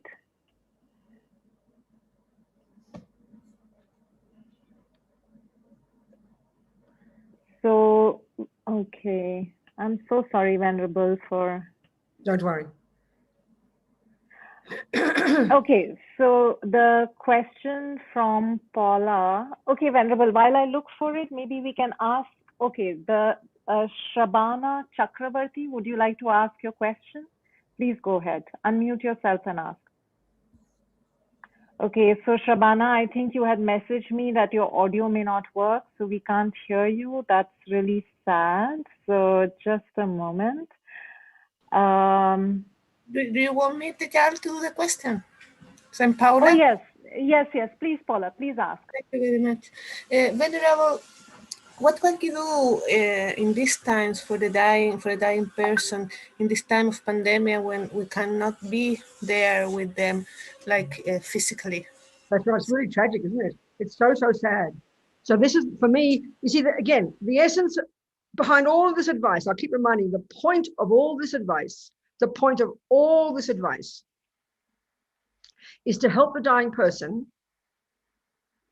have the mind to be spacious, clear, and therefore virtuous. And why is because when the death process starts, and we'll go through it, and it's in your course notes, by the way, there's quite a few chapters in there from the book. At that time the death process starts, this is actually where the fear kicks in very strongly. It's a very technical explanation. According to the 12 links of dependent arising, at the time of death, when the process starts, this intense grasping kicks in, which is very natural, and that's what causes fear. So that's when the person needs you to be there helping them. Literally, it's like helping them cross the freeway, helping navigate this time. So that the main job is, whether you're there, whether you're not there, is to help. So have some kind of way, to even be able to speak on the telephone, to have with that person who is dying, maybe, if they're religious, to have a prayer playing, a mantra playing, and ask the nurses or people who are there to do that. Nurses and doctors are very kind, The key thing is at that time, when they're sick, even when they're in a coma, to have the prayers playing. It is so powerful. And when the death process actually starts, to even be hearing that as well is just incredible to their mind. It keeps the mind stable, it keeps the mind steady, and it hooks the energy of the holy beings, That's the most important thing. Find any way you can do that to help their mind be peaceful. I have to keep saying that. That's the bottom line. Because when the mind is peaceful, when the death process starts, then that will enable a virtuous karmic seed to be triggered, which will program their mind for another decent, life in the future. That's the point. And the thing is here, this is the other point I didn't answer about the person who's really who's mentally ill at the time of death, Alzheimer's or whatever it is. There's nothing you can do except exactly what I'm saying. They can't do anything. You could, if you're dying, or if your sister's dying and she's a Buddhist, you can give her advice. You can play her practices. You can talk to her. But if a person's out of their mind, you can do nothing except love them, make them peaceful. Especially if they've got, when the mind is really crazy, when the mind is very distressed, you must have a peaceful environment. One of the tragic things, this is the irony, this is a tragedy about hospitals, let's say. I mean, nurses and doctors are so kind, but you could almost argue hospitals are the worst place to die. Even if you've got maybe if you have your own room, if you're rich enough with good insurance, you can get your own private room, that's perfect. But to be in a ward with other people, so distressed, people's misery, families coming in, doors banging, machinery. The point is, as Lama Zopa says in this book, as the mind is getting more subtle, and if a person's sick and they're dying slowly, as they're getting towards death, your mind becomes incredibly sensitive. The tiniest noise can be just so beyond distressing. So the noises are just constant. It's the worst place to die. The ideal scenario is your own room. The people who come into that room should be people who know what's going on. You keep the troublemakers out. You do not talk about the will. You don't rabbit on about nothing. Even if they're in a coma, it's like a holy place. The only sounds that should be in that room, as Lama Zopa says, is the sound of mantra or peaceful, peaceful. Because even when the mind is unconscious, like I said before, you can hear things. People have so many experiences of knowing what's going on, even when they're in a dream. People have those experiences or in a coma, So it's so important to have the room impeccably, also to make it look beautiful. If you've got your loved ones at home, sick rooms are usually horrible places, with mucky things and medicine and wires and noisy, but make it beautiful. Have the curtains open, have the sky, flowers, make it beautiful, everything peaceful. Everything should be conducive for the person to be peaceful and their mind to be spacious. This is so important advice, So, and then if they can do something, like if your loved one has faith in God, like that person's mother, then you encourage them to love God, remind them of God. Many of you Indians have faith in God. Please have faith in God, but remember God. We happily put God behind, we forget in life. And we forget about impermanence. We're good little Buddhists, we forget about the Buddha. Only when something happens wrong, God comes to the front. Well, bring God to the front right now, please. Even if you're 16 or 60, I don't care. And you remember the purpose of your life. If you've got a faith in Jesus, remember Jesus. If you've got faith in God, however you call him, remember that and have that at the center of your life. And then you enjoy your life. And then when it ends, you'll be fine. It's just practical advice. It's not holy, it's practical. The bottom line is to help you stay steady, realize impermanence, therefore live in ethics, and have faith in God. Remember God, bring him there. Don't forget, we get so caught up in our things, all the family and the dramas and the auntie this and the something, that we completely lose the plot. It's like the house is burning down and you're worried about whether the dishes are broken. It's ridiculous. So we've got to get the big picture. Remember that, and then your life is comfortable, And then you're going to help your loved ones die. They're all going to die. Nobody doesn't die. Your dogs die, your cats die, your sisters die. Be ready to help them. And then you're ready yourself. Anyway, I'm raving on. Questions, come on. Venerable, there's a very nice question here from Swagat's mother. She's asking, how do you know all this? Do you have direct knowledge of the process of death and what happens afterwards? I'm just a Buddhist student. I'm sincere in this practice. I have confidence in Buddhist teachings. And then, 30 years ago, Lama Zopa told me to teach. Lama Yeshe told me who told me to teach? Lama Zopa. I was very surprised, but I tried to do my best. So this means, of course, this is what I found, because I have to speak it. I mean, can you imagine how demented I'd be if I speak this stuff and then go and do something else? I'm doing my best to make this real advice. I mean, have enthusiasm, I'm doing my best to make these teachings my way of seeing the world and have confidence in them. That's all I can tell you. And I mean, I know any words I'm saying have come from my studies. I'm not making them up. I trust my lamas and my lineage masters, and then to the best of my ability, making it experiential, doing my best, That's all I can say. What else? Okay, there's a question from Piali. Piali, do you want to ask your question? Yes, Piali, talk to me. Yes, sweetheart. Hi, Venerable Robina. So my question is, what is the fate of a person who was murdered? So I'm thinking about George Floyd, who died at the hands of another person. And I understand. State of pain. Yes, darling, exactly. Well, that poor young boy who died just after, the one just recently, yesterday, 20 years old, talking to his mummy on the phone, and he gets shot, So this is we have to talk about karma then. Let's just discuss karma for a minute. This is very interesting. This is the Buddhist analysis of karma, There's given that every millisecond of what we think and do and say programs us is the best way to put it. There's nothing that isn't this law. There's nothing in a garden that is not governed by the law of botany. It's kind of obvious, isn't it? But we're so used to thinking of karma as like a big stick or something. It's just so silly, It's a natural law. So there are 4 ways our karma ripens. And so I mentioned it before about the 2 children who died when they were babies. There are 4 ways karma ripens. This is in your course notes. I'm quite sure there's a discussion about karma there. One way. The main way our karma ripens is the type of rebirth we get. And this is the main concern here, enabling the mind to be peaceful at the time of death. So the main karmic seed that from past non-killing in particular, good ethics, non-harming, non-killing, having lived in vows of good karma, of good ethics, of not killing and not harming, a non-killing karmic seed, because it's the main positive action, consciously not harming, not killing. One of those karmic seeds will ripen in the main way as a type of rebirth, such, for example, a human rebirth, which is the bare minimum that we want. It's the best of a bad lot, what it says, you know, at least you can practice your spiritual path. So we need lots of strong, intentional, rich, delicious, non-killing karmic seeds practiced in the framework of living in vows of non-killing. In our little, I use the analogy of a bank vault. Okay, Buddha didn't know about bank vaults. We've got 4 different bank vaults, okay? The first one, the main one, is the seeds that will ripen at the time of death that will determine your rebirth. So all of us, we can deduce that not long before we stopped breathing in the past life, which was no more than a few weeks before we found our way to our present mother's human womb while she was in bed with our daddy, unless, of course, you were fertilized in a Petri dish, but most of us probably fertilized in the old-fashioned way. Not more than a few weeks, you know, at the time of death, as you were dying, you could have been a dog or a human, doesn't matter, let's assume we were a human. At that time, one of the virtuous karmic seeds of our past non-killing was triggered. Already before you even stopped breathing in the past life, that was programming you to come to your present mother's human womb. First point. Now, there are 3 other bank vaults, 3 other ways our karma ripens that play out in this life. And you'll recognize what I'm saying. Vivo. Can you turn off? That's it. Thank you, Vivo. So the next one is this is a crucial one, is your tendencies. Look in your mind. I mean, Hitler had a human body, and so does Mother Teresa.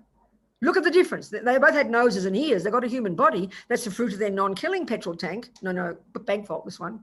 The next one is the tendencies in the mind. That's where they differ, don't they? Look at the tendencies in their mind. Look at their characteristics, their personality traits. You can see by their behavior what their mind was doing. So that's the difference. So the next karma is the tendencies in your mind, the tendency to kill or lie or be kind or loving or play music or football. These are programmed not from your mother and father. They can share those, but you bring your own with you. The next one is the point now. This next one, you can see it. We're all very social beings, aren't we? Since we're conceived up until now, our life plays out among many beings. Think about this. And if you think about this, you could divide all those beings who've impacted upon your life since you were conceived. Can you please turn off your thing? Can you keep it off? Yeah. I'm a bit of a policeman. I'm doing 𝗪𝗪𝗪's job. Excuse me. Okay. So the third one, this is called experiences similar to the cause. Experiences. So that means whatever happens to you, think of since you're conceived up to now, you've got people or beings who've been mean to you, and you've got people or beings who are kind to you. It's not complicated, I tell you. This is called experiences similar to the cause. Okay? Now, the fourth one is called environmental karma. And that means even the way the physical world impacts upon you. This is the fourth way our karma ripens. So a simple example of, for example, the action of non-killing. If non-killing is triggered when you die, that brings you a human body. Second, it programs your mind with a tendency not to kill. Third, and you look at the world, most people kill. Even most religions say it's okay to kill, you know. But to have the thought of not to kill, that's incredible from past living in vows. The third one is you won't get killed and you won't die young. Now look at the opposite. George Floyd. Millions of beings. There's 2 little children who died. Beings who die in the womb. You know, your mind enters the egg and sperm, and that's what conception is. So when you die, you know, like when I was 23, I had an abortion. Being this hippie living in London in the 60s, I had an abortion. That means that consciousness, a person came to my womb, and then as soon as I knew I was pregnant, I said, I'm going to have an abortion right there. So that was the karma to kill. But this is the point now. They had the karma from their past killing to die young. They died even as a fetus. George Floyd had the karma to die young. Everybody who gets killed, everybody who dies young, either a fetus, miscarriage, abortion, you're a little girl, you die, you're sick, up until whenever. Why we die young or get killed is because we've killed in the past. So it's not as if it's punishment and reward. We've all done all of these actions countless times. We're all in the same boat. So the fourth way that non-killing would ripen is the environment is delicious. Water, the food nourishes you. You won't get harmed. So in other words, we are the creators of the universe. Okay, if you have faith in God, maybe you have a different view, but this is Buddha's view, you know. So for example, one action of killing, let's say killing, would ripen as a lower realm rebirth. 2, in this human life, we got it from non-killing, but the next three, let's say from killing, you wake up with a tendency to kill. You kill the fish, you kill the rats, you kill the roaches, you kill humans, a tendency to kill. 3, you get killed or die young as an experience. 4, you'll be sick, weak, you have allergies, the water's polluted, the air's polluted, the food's polluted, you get harmed and you get sick. So everything that happens to any living being in the universe, this is Buddha's view about karma, and it's a natural law. So that's the broad answer, okay?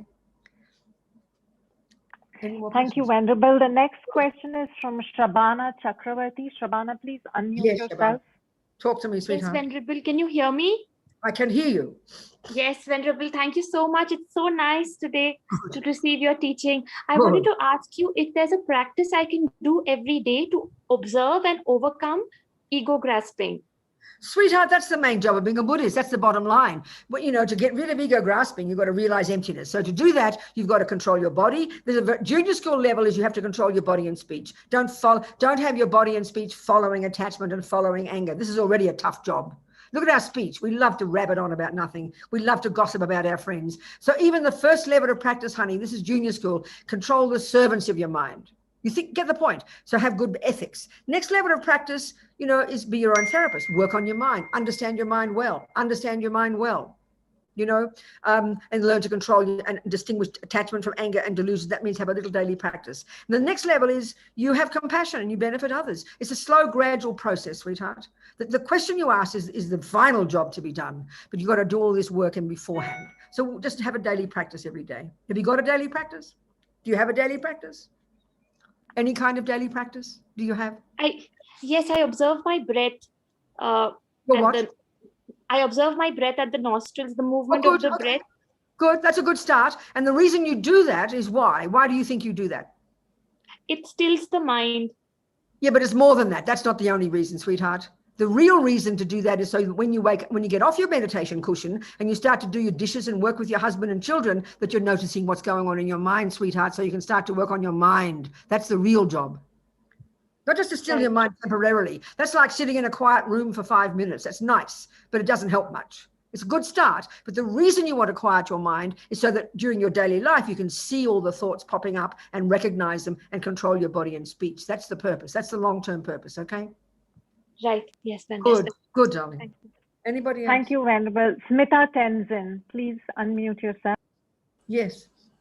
Thank you, Venerable, for your teachings. My question is a follow-up to the euthanasia question. Good, but yes. On what is the mental state in a suicide? Because there is a non-virtuous action of killing oneself if I'm shooting myself or, you know, consuming poison. Yeah, this is the point. This is the really good question. You know, we all recognize attachment, fears, anger, jealousy, anxiety, despair. To one degree or another, join the human race, everybody, and this is the way the mind is. So this is the whole job of learning to see all this and navigate it. And this is the point, you know, one of the bigger picture points is if we learn to live our lives within the framework of impermanence, then we'll be able to deal with our mind when we despair. We'll know what's going on. We'll have some tools. But our tragedy, this is one point, our tragedy is we don't notice what's going on in our mind until it's too late, until we want to kill the boyfriend or kill ourselves. It's sort of like we just don't pay attention. One of the crucial things is we have to learn to pay attention to what is going on and deal with the baby problems first. Then we get able to deal with the bigger problems. This is the bigger picture. So this is the problem. So the point is you can't stop a person from killing themselves if they want to. You can love them, not give them lectures, love them, make them feel confident, tell them they're worthwhile. You make a person feel supported, the best you can do. But I'll say this, if a person's determined to kill themselves, then, you know, how can you help? You don't just give up. You play mantras while they're killing themselves. I'm not joking. At least you can mitigate it. You can navigate. I mean, I'll tell you, one of my friends one lady years ago wanted to have an abortion. So, you know, this friend asked one of the lamas to give advice. Well, this girl wanted to have the abortion no matter what. So the lama rang the girl and gave her a meditation on Tara to do before she had the abortion. So don't be moralistic about it, or you're a bad person, you're trying to kill yourself. If a person's going to do this, play the mantras, at least bless their mind, you know, do what we can to mitigate it. The reason it's not positive, it's not meant to be moralistic, is because when the mind is angry and despairing, I mean, think about why do you want to kill yourself? Because you can't see the light at the end of the tunnel. You're full of despair. Life is hopeless. You can't see a purpose. I mean, recently I'm hearing young people all the time killing themselves. It is unbearable. because we don't see purpose in life. We don't see purpose in ourselves. It's utterly tragic, you know. So of course, if you kill yourself with that mind, of course it's negative. It's to do with the gripping, grasping, negative, unhappy mind. It's not being moralistic. We should have compassion, you know. So to help a person have hope, to love them, to nurture them, to nourish them, to be kind to them. This is the most precious gift we can give, you know, because it is worth. Everybody has incredible worth. All we can do, you know. Go on, what else? Claire, can you ask your question? Unmute yourself. Claire Rutigliano. Yes, Claire, good talk to me, darling. Hello there, Robina. Thank you for your teachings. What I'd like to know is, how do you reconcile the opposites of saying goodbye to your loved ones at the time of death and not seeming to reject them because you need to have a quiet death meditation? Sweetheart, if you're full of love and kindness, and you love your mummy or you love your boyfriend who's dying, that love is everything for that person. Right there, you're looking in their eyes with love and you being there like a rock of Gibraltar for them, holding them, loving them. This is the most precious gift you could give. There's no contradiction with that. You know it's impermanent. You know they're dying, but you show them love and support, which helps their mind. I mean, am I answering the point properly, or did I miss something? Unmute, sweetheart.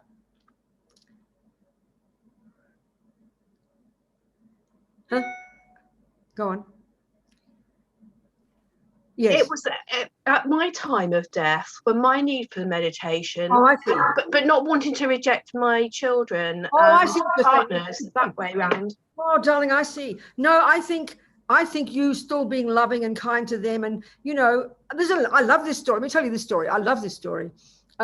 Steve Jobs, I'm a fan of Steve Jobs, I tell you. And apparently he knew he had cancer and he knew it. I think he had some connection with Buddhism. I read one time, one of his previous children from his previous marriage was, in a memoir, she mentioned that this Lama, he's a Brazilian, but he's been recognized by 𝗪𝗲𝗪𝗪 as a Rinpoche, and he lives in San Francisco. He's a friend of mine. He was there with Steve Jobs, helping him, not at the time of his death. So that made me very happy. Anyway, the point is, when he died, his sister who was there, she said, there he was, he knew he was dying. And his two daughters, she was sitting here and like she could see Steve's face, and he was looking at his two daughters, and she said his face was just full of love, and he was begging his children to forgive him for having to leave them, not grasping and fearful. You know, he was full of love, not grasping, not attachment, making, you know, instead of afraid of leaving them, he was the opposite. But then apparently, I love this story. She said he suddenly looked over their shoulder into the distance, and his face was radiant, and he went, oh, wow, oh, wow, oh, wow. And then he died. So, you know, when you die, I'm going to go through the death process. When the mind gets more subtle, you're seeing your next life come. So if it's going to be a positive life, you die with complete bliss. So you'll die like that, okay? And your daughters and your children will be very happy. Does that make sense? Good. A friend of mine, an Australian fellow, was in California at the center there, Vajrapani Institute, and he was helping, it was back in the 80s, early 80s, 90s, I forget. And he died. He fell off a roof, and he's in his wife's arms. He was a practitioner, and she said he was blissful. They say because the karmic seed that'll determine your next life is triggered before you stop breathing. So that was when the condition was that he was happy, the same as Steve Jobs. So death for him was a blissful experience, because your mind can easily go into a subtle state, and you're going towards this new life, the Pure Land or something like that. So that's, you know, nice story. Go on. What other questions are there? Sonam Aparna. Yes. Talk to me. Sonam, if you're there, please unmute yourself. Okay, otherwise, so Venerable... You ask it, come on. Okay. So she's saying that they attended your retreat at Tushita. Yes. And it helped her father's dying process in some ways. In other ways, I could not help. I wasn't close to my parents while they lived, but now the loneliness is hitting me very hard, and I keep missing having a family. So there's not really a question there, but no, I understand, sweetheart. Well, you know, my sense is, yeah, that's very sad, isn't it? But you know, I think it's really important, sweetheart, not to become overcome by grief or by guilt. You're probably feeling bad. You probably wish you hadn't done this and hadn't done that. Don't be that way. Learn from it, sweetheart. Learn from it. And now don't waste your precious life. Learn from it. Understand your mind. That was just due to the past karma with them. In your own heart, forgive everything they've ever done. Pray that they've got good human life, and you don't waste your life. Don't get caught up in despair and guilt, you know. Don't do that. Your life is worthwhile, and death is natural. They've died. You will die soon. Make the most of your life. That's all I can tell you, sweetheart. Make the most of your life. Don't waste it. Move forward. Paula, you would like to unmute yourself, please? Yes, thank you. Yes, many thanks for your answer, Venerable. This is following in the one about people not being able to be with the people that are dying, because unfortunately, even if we try, sometimes people are dying alone and afraid in the... That's right, exactly. That's the common one. That's normal. Yeah, so yeah. It's something that we... Sorry. Your question then? Yeah. It's something that we can do for them after their... Oh, there's plenty you can do. There's so much. Much of the advice in this book is about once the mind has left. There's so many practices. Yes, of course there are, sweetheart. But that, you know, I can't tell them now. There's no time. But this book is so, I really highly recommend you get the digital copy. I don't know how much it is, but it's so worthwhile. There's so many things we can do. From the time the person stops breathing while they're still in their mind, there are many practices to do. You know, from the time they leave their body, there's many practices. There's so many practices. You know, of course there are. But you just need to look in the book to find, I mean, there's obviously spiritual practices, you know, getting pujas done, getting prayers done for the people. These are very beneficial, many things like that. But I can only recommend, there's lots of advice everywhere, but I can recommend if you look at this book, you can find some advice, you know, look online, you can research, get the course notes I've written, I've sent you. There's some things in there you can look at, and then you can go to the website and you can follow from there. But this book is extremely beneficial in that way to help you understand. It's a handbook. Okay, Paula? Good, darling. Yes, what else? Venerable, there is a question from Kamla Shiv Kumar. Yes. They're asked, sorry, from Iti Kapoor. Iti is asking, how is the cycle of karma unleashed? Is it through free will or is it already determined? Neither of these. These are two extremes. These are two concrete extremes. It's much more nuanced than that, but it's much more simple. I mean, if we understand cause and effect, we understand, we're scientists, we understand everything in the universe runs according to the law of cause and effect. And we happen to know it very well. How come you think you can, you know, if you look at a garden, look at a ground, and you've sown a whole bunch of seeds in it and you're a good gardener, and there's nothing growing right now, you can present to me, you can tell me exactly, can't you, how it will look in 10 years. You're not surprised by that.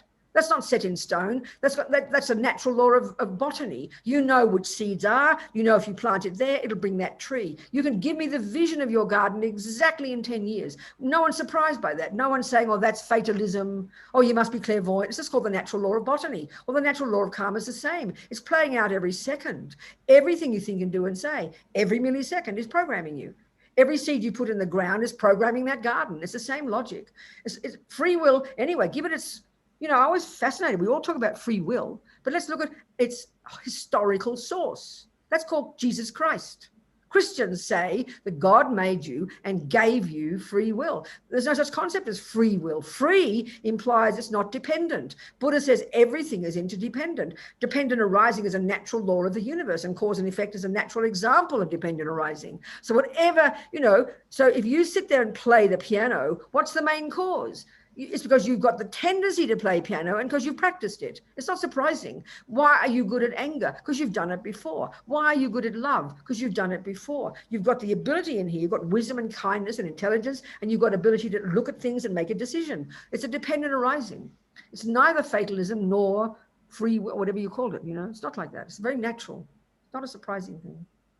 What else? Venerable, at this point, can we request you to please continue with the teaching, and we can take maybe some more questions towards the end? I know, but for me, the questions are the point. Okay, okay, Venerable. Everything is being answered in the questions. There's teachings, but interrupted by your questions. But for me, it tells me what you want to see. We've only got a short time. We can do more classes, I'm sure. But why don't we, for this moment, go through the death process? Just briefly, this one from the Vajrayana, and then questions will come from this. So let's do that, shall we? Venerable, this is Charu. I had a question, if I may. Yes, go. We have been talking about the person who is dying, right? But what about the people and their attachment towards the person who's dying?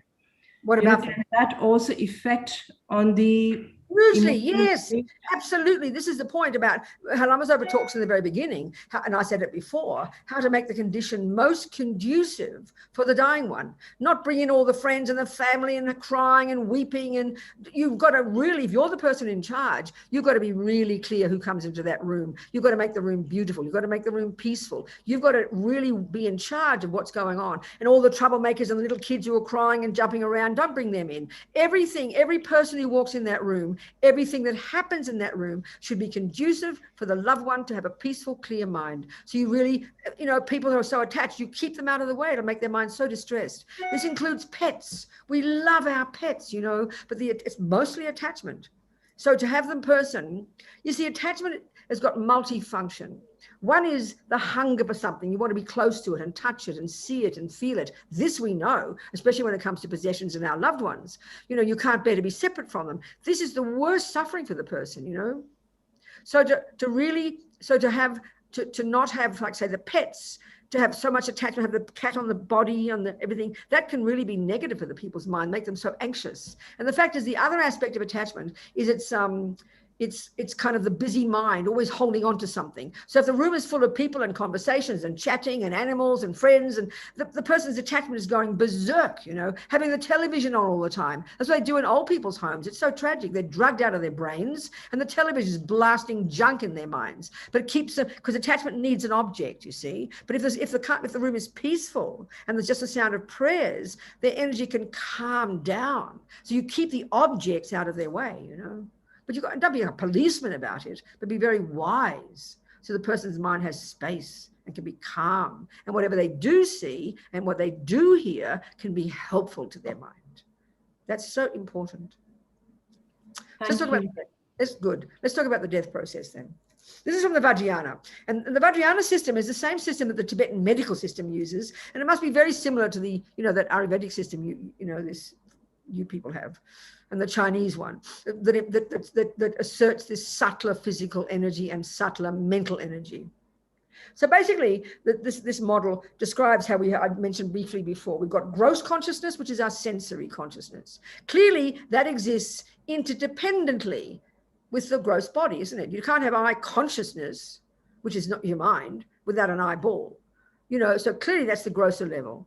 Now, that's when the brain is functioning and all the rest. Now, the death process is described in terms of 8 stages, and it's this gradual kind of deconstruction of the various components of a person. And it's described in great detail in the text. You know, it's very fascinating.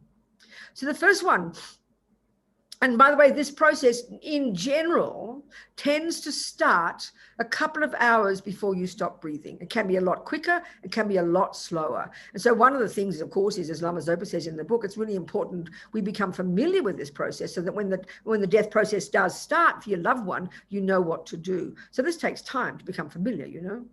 So the first thing is the there's several things that occur at each of these 8 stages, and I'll just keep it simple.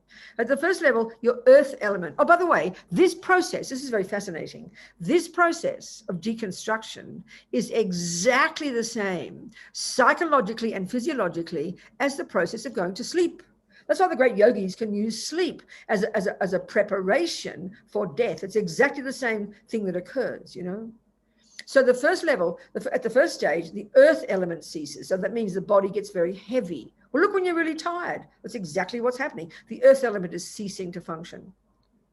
At the same time, there's a particular ability of the mind. They call these the 5 wisdoms, but don't make them fancy. It's the ability of the mind to hold a lot of information in your mind all at once. So think right now when you're awake, you can hold so much information. And when you look around the room, you can see millions of different things, and it's all very clear. At this point, your eye consciousness starts to cease and your ability to hold a lot of information starts to cease. Well, look when you're tired. It's exactly what happens, you know. And then there's this subtle, they label each of these 8 stages in terms of this subtle vision that occurs every time we go to sleep and every time we die, but only the yogis can recognize it. This one is called the mirage. So at this point, the earth element begins to cease, the I consciousness begins to cease, becomes blurry, you can't hold a lot of information in your mind, you know, and they have the mirage, they call it the mirage, which is, let's face it, a mirage is like the interplay of earth and water, isn't it?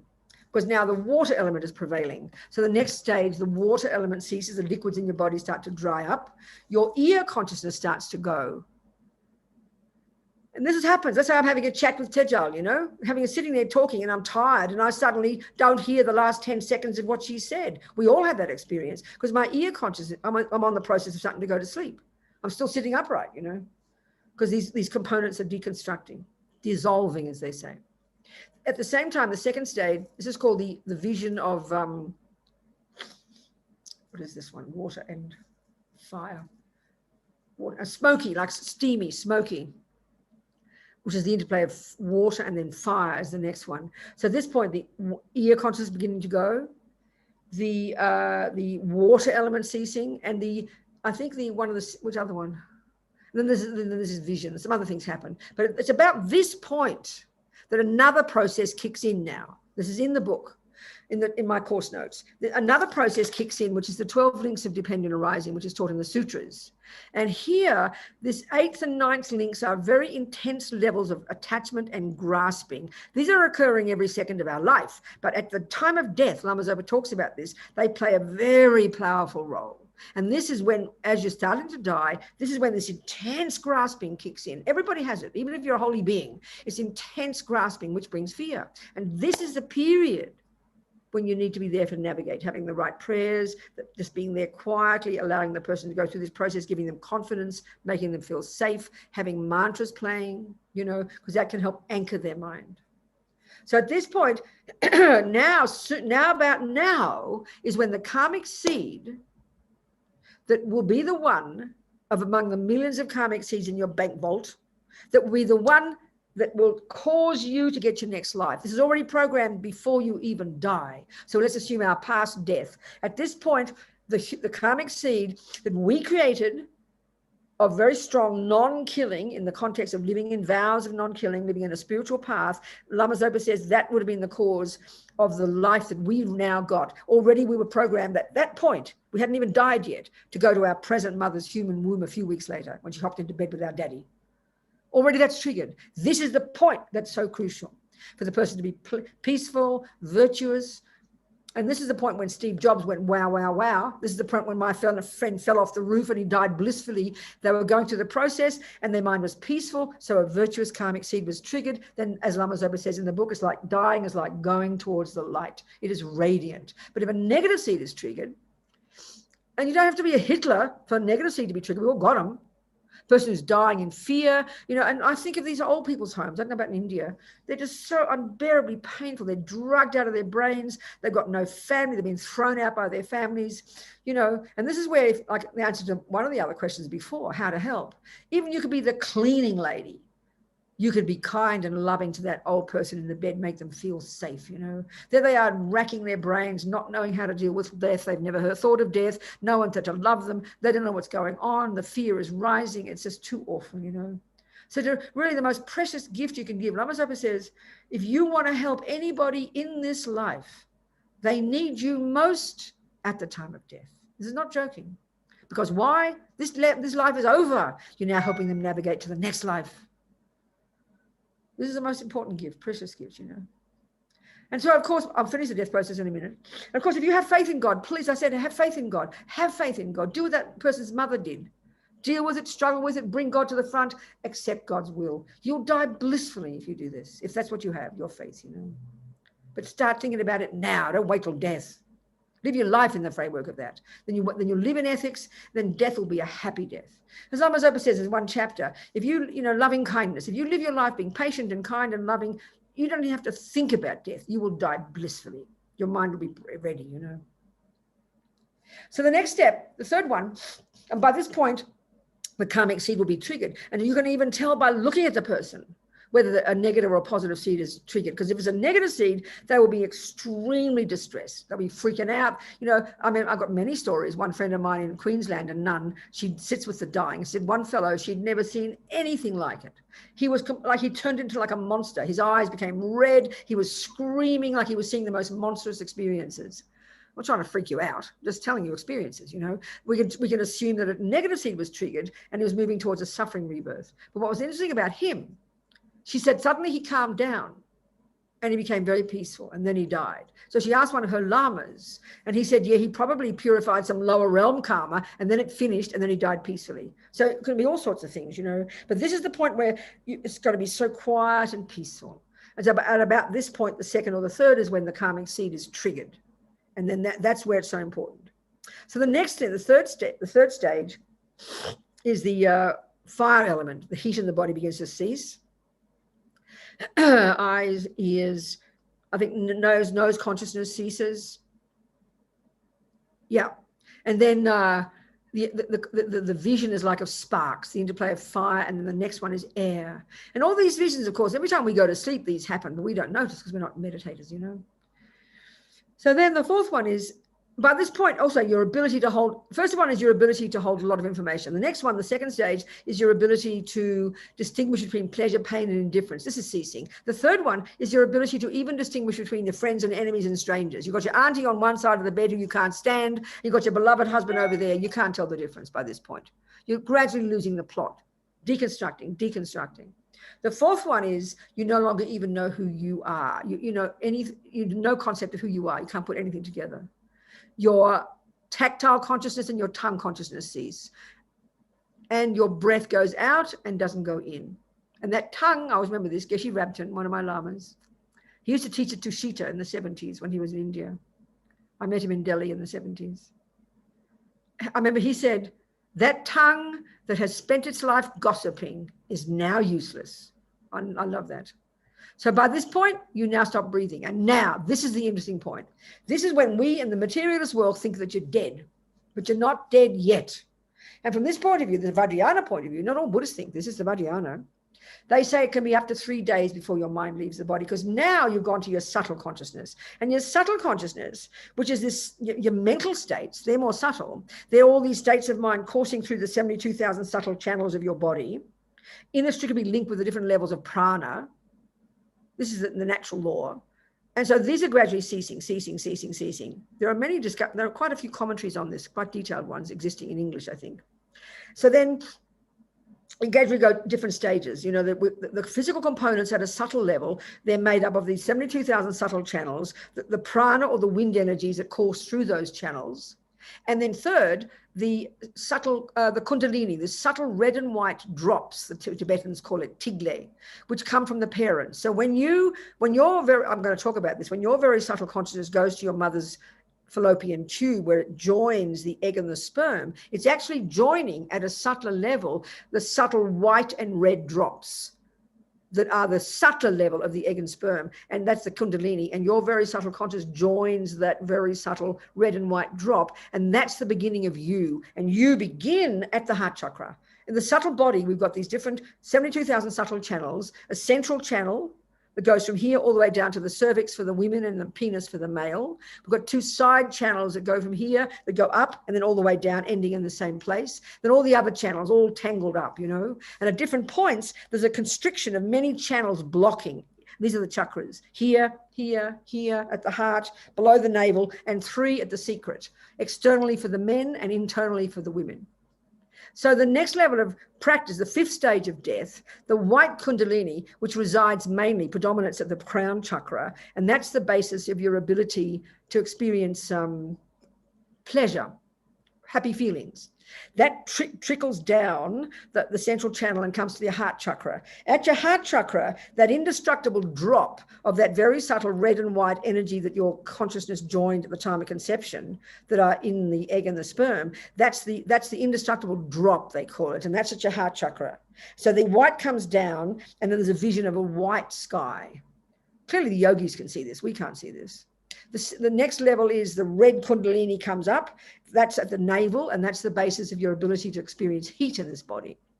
And that comes up and then encloses the red and the red and white owls come up and enclose this indestructible drop that came from your mummy and daddy at the time of conception. And then you'd have the next vision, which is a dark vision, like a faint.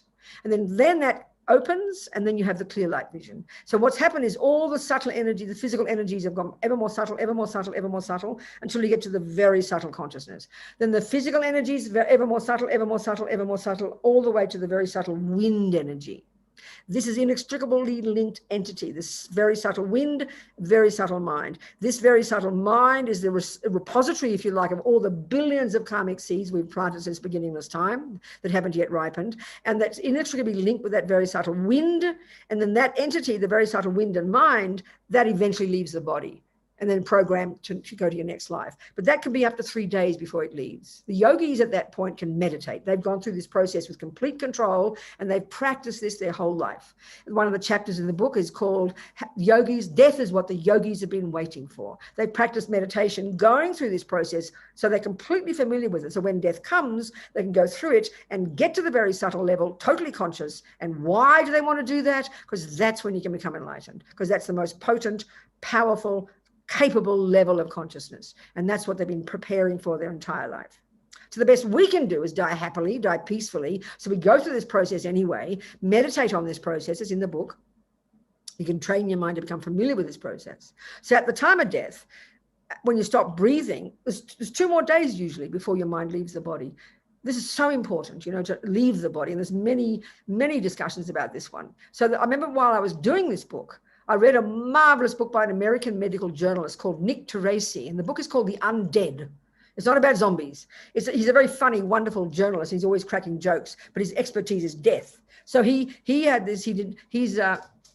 this book, he was all the discussion and conflicts and problems now in relation to the job of giving organs, this whole industry. He was quite cynical about it, frankly. The elitism, the arrogance of some of the people, right? So it's a marvelous thing to give you organs, and there's a chapter in here, you know, about that. There's different chapters: what to do if your loved one dies at home, what to do if your loved one dies in hospital, what to do if your loved one gives their organs. And this is a really interesting discussion. So let's have this discussion now. So from the Buddhist point of view, it's marvelous to offer your organs. It's so, Lama Zopa said, it's so special to die with the compassion, wanting to give your heart or your liver to somebody. It's incredible. So your death will be very peaceful in general, he said. But when we discussed this process, he didn't realize what happened. And I didn't know until I did this book, that once you stop breathing, they keep you alive. They keep you breathing. Of course, from the materialist view, they say you're dead, but you're not dead. The subtle mind has to be there. As Lama Zopa says, if you can be kept breathing and your heart can be kept beating and your body is warm and toasty, that's the evidence that the mind is still there. Of course, in the Buddhist view, subtle mind. There's no way you are dead. So subtle mind is the same mind you dream with. And this one is where you can have vision. So visions of things happening. You can have out-of-body experiences. This is your subtle mind. So he had a whole chapter.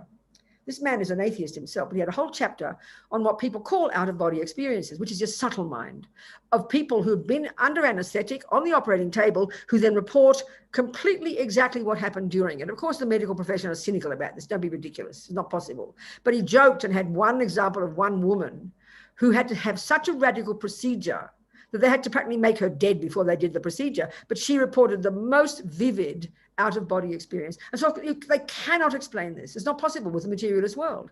The other danger that they're talking about that's now evident in this industry is that people all over the centuries in all cultures are reporting people who, quote unquote, come back to life. It's so common, you know. And this they can't explain either. They just can't explain it. So one fellow, one man, one doctor in this business, he said, I can now say with certainty that consciousness is not a function of the brain. I don't know what it is, but I can say that much. So this is really good that they're having these discussions now. And that's why with this Holiness of Dalai Lama, having these amazing discussions the last 40 years with all the best brains of the modern world, discussing all these things. It's fantastic that people are now questioning their assumptions of what consciousness is, what is life. So the trouble at the time of death, the trouble with the organ one, it's a marvelous thing to do, but this is the point. And this was illustrated so clearly by an example he gave.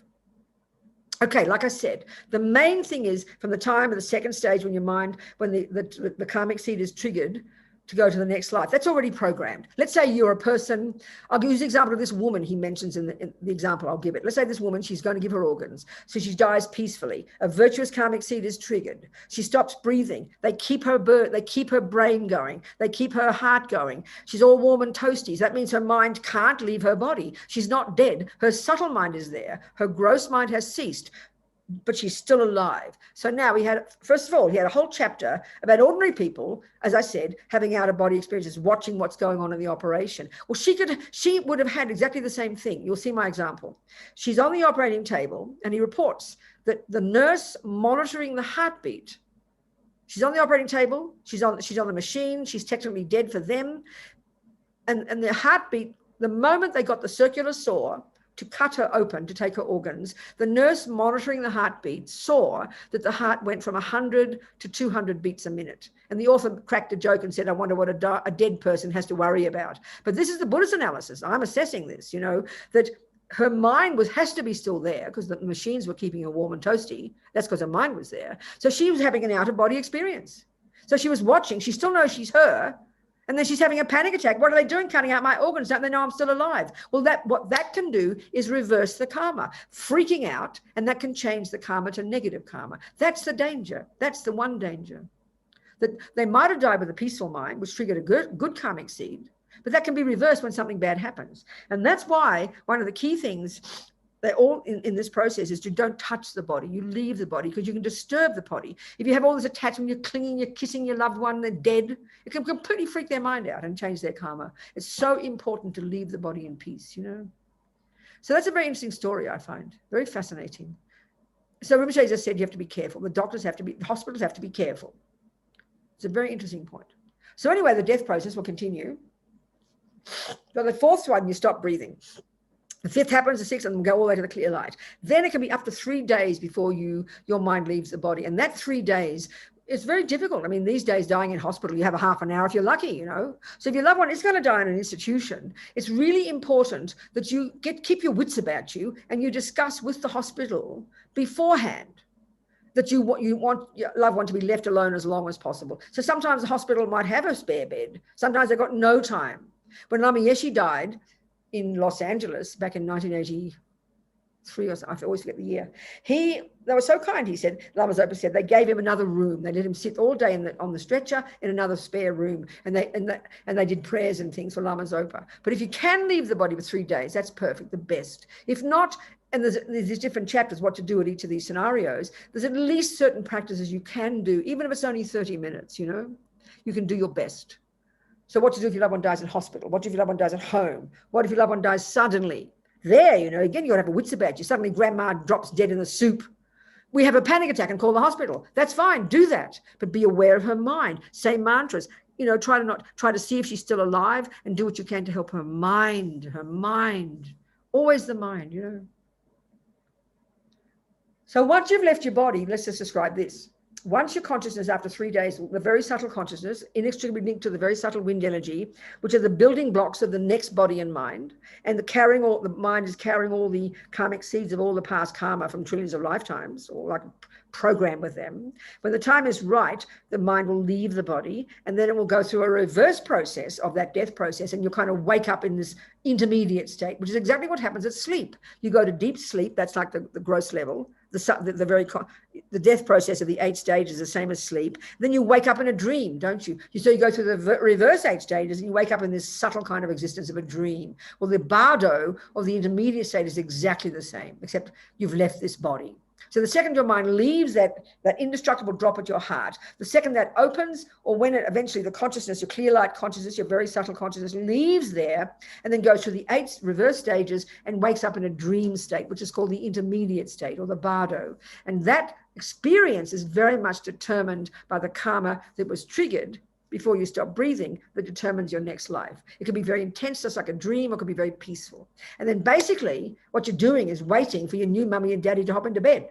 If you're fortunate enough, in our case, to have a human body, this is already programmed to go to our present mother's human womb. They hop into bed, then we leave the intermediate state that second and run like a magnet to that new fallopian tube, and off we go again.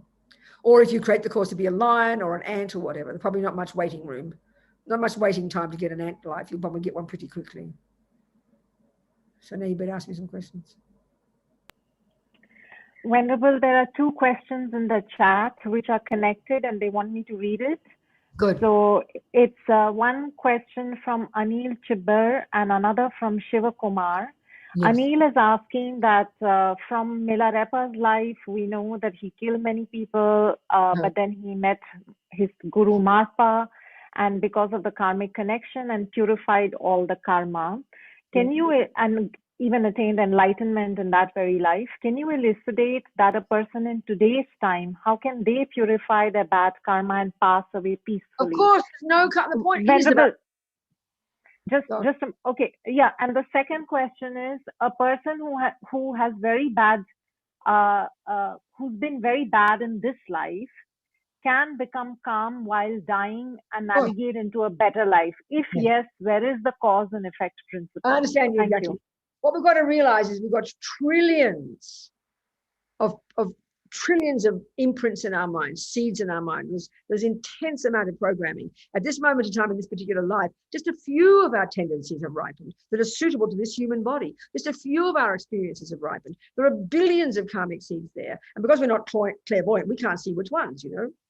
So first of all, of course, there's no karma we cannot purify. And this is why, for me, working with prisoners since the last 25 years now, you know, this is one of the most, for the ones who like Buddhism and really practice, the view of karma is so marvelous. They love it because, and the purification practice. I mean, Lama Zopa says we're insane not to do the purification practice at the end of every day because there's no karma you can't purify. There's nothing that we have done that is not that's set in stone. This is the point. So my friends in prison becoming guilty and I'm hopeless, I'll just go to hell, I'm nothing, was so inspired by the fact that there's no karma you can't purify. That's why the basic practice of a decent Buddhist, the very first level, forget advanced practices, is to live in vows, do not kill, steal, lie. Vows are so potent that 24 hours a day that you're living in virtue, even without any intention, you're dropping virtuous karmic seeds into your bank vault, and you're putting atomic bombs under those tendencies. And then at the end of the day, you do a practice of, you know, so first of all, we stop killing, stop stealing, stop lying. That's like stopping sowing more seeds and more weeds in the garden. And now we have to purify the weeds we've already planted and prevent them from ripening. That's the purification practice. That's a process. They call it the 4 opponent powers. So you have strong regret for the things you've done to harm others. You have strong compassion for those you've harmed. You do a certain practice to purify, and you make decisions to change. It's a very practical psychological process. So you're putting it with this practice, especially done in relation to the Buddha, for example, Bodhisattva, intense purification. So then you've got a really excellent practice, and you will die with a happy mind if that's the case. So at the time of death, yes, there could be lots of examples of people who've got strong negative imprints like Milarepa, who played them out in that life. But he also obviously had intensely powerful virtuous karmic seeds. I've got many friends in prison who, like the very first time I met people in prison back in 1996, this young Mexican-American fellow with all the gangs in Los Angeles, you know, these young Mexican-Americans. He'd been in gangs since he's 11, in prison since he's 12. He hadn't killed anybody, but many of them spend their lives killing. They kill and they rape. That's their job, you know. So intense negative behavior. But when they get to prison, those, I know many of these young men, mostly young men, you know, who now have met the Dharma, and that triggered all this other virtue in them. I mean, it's so clear. Not every gangster in the prisons in California has become a Buddhist, that's for sure. But some, that condition of being isolated in their cell 23 hours a day was the perfect condition to trigger the virtuous karmic seeds. And some of the best practitioners that I know are these young multi-murderer Mexican gangsters who've got incredible virtue because this new condition has triggered that part of themselves, you know. I know many examples like that. Marvelous human beings. I remember one fellow, Richie, when I first met him, the glass between us on the phone, you know. He's a gangster in Los Angeles and he's in prison, killed many people. And I remember he wrote to me first because we had letters and they started telling each other all by word of mouth. At some point when I was running it, we had 1,000 letters a month from people in prison who really were looking for something, you know. So Richie wrote, and he said he had a lot of anger, but he was very laid back. But when he got angry, he got very angry. And so anyway, I met him for the first time, and there he was, typical gangster, covered in tattoos, the glass between us. And I kind of joked and said, how's your anger, Richie? And he kind of blushed under his tattoos. And he said, oh, Robina, I had a fight with my cellie, his cellmate. I had a fight with my cellie this morning, and I put his head down the toilet. But then he said, really innocently, but Robina, I took it out again. Oh, I thought, wow, he didn't kill the fourth person. Then he had the guy chucked out, and then he did his Tara practice. All the Mexican, the Latinos love, hang on, a message here, go away, deny, allow, I have no idea. Enter the login, you go away, please. Deny, thank you. It won't go away now, I'm stuck. Wretched things.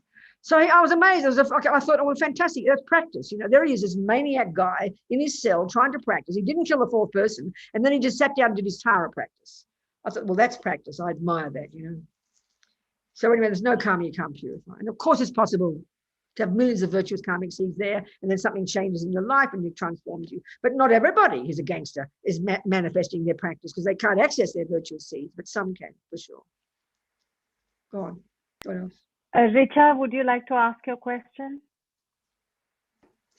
Yes, Tejula. Good evening, Venerable. Thank you so much for an amazing session. I have a couple of questions. Yes. The first one is related to the mental continuum you were talking about.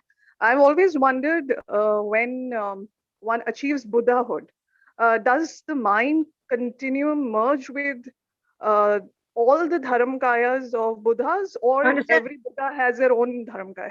That's a really good point. No, this is a very interesting point, actually. You know how we talk about, certainly as Christians, and probably as you Hindus or whatever you are, you talk about how God is everywhere.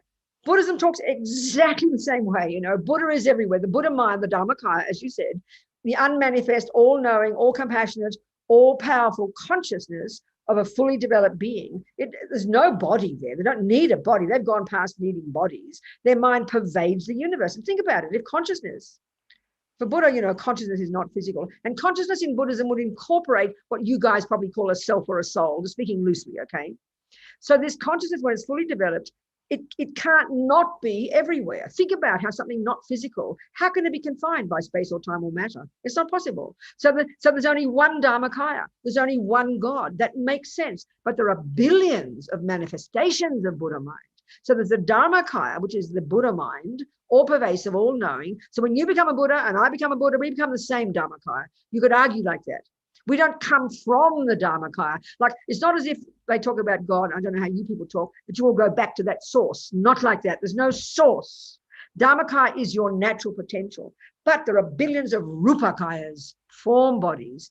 Like, you know, whoever becomes a Buddha, you've got karmic connection. Like His Holiness, for example. Everyone says he's the Buddha. How do I know? I'm not clairvoyant. But everyone says, all the ones who think to know what they're talking about, they say he is the Buddha. Now that means his mind is the Dharmakaya. It pervades the universe. At this moment in time, he's manifesting in billions of Rupakayas all over the universe. The one we can see is the Dalai Lama, a nice Tibetan gentleman, you know. But he's manifesting continuously as many countless bodies. So there are billions of Rupakayas. There's only one Dharmakaya. I remember when I had to give a talk at the Catholic University in Melbourne, where I'm from, in Australia, years ago. And I didn't know what to talk about. I had a 20-minute slot. And the morning I got to there, I just didn't know what to talk about. So I opened up my iPad, looked in the dictionary for the definition of God. And it said 3 qualities: infinite, you know, omniscience, omnipotence, infinite compassion. I thought, that's interesting. That's the same as a Buddha. So my talk was the similarities between the definition of God and Buddha. I don't know if the Christians liked it, but there you were. There you go. So there's many similarities. I mean, everybody, for example, superior being. Christians call God a superior being. But the Buddha would say, as soon as you realize emptiness, you become an Arya being. So we can all become Arya beings. We can all become Buddhas. But there's one Dharmakaya. That was the point. It's a good question. What else? Thank you, Venerable. Next question. There's still got a few minutes to go, so we have to. Anyway, whatever. Nita Lalwani, would you like to ask your question? Go. Okay, Hillary, please go ahead. Hi. Yes. A question about POA practice. Yes. Is it specifically for the Nyingma tradition, or is this something that we? Nyingma, Kagyu, Gelug, everybody. It's, I mean, some emphasize it more than others. There's one of the practices that Rinpoche recommends, and he mentions it throughout the book, of course, is POA. And there's different times. So some people train in it in their own time, in their own life. And if that person's qualified, they can do it at the time of death. In other situations, and Rinpoche mentions it, you can get, if a person wants it, you can get another Lama to do it. and there's a short practice written by Lama Yeshe in this book, an 𝗓𝗲𝗡 practice. It's when you can transfer your consciousness into a pure land. It's actually quite advanced. And if you're capable of doing that at the time of your death, well done, you know. No, it's lots of people do it. What else? Aarti, go ahead, unmute yourself. Yes, who is it?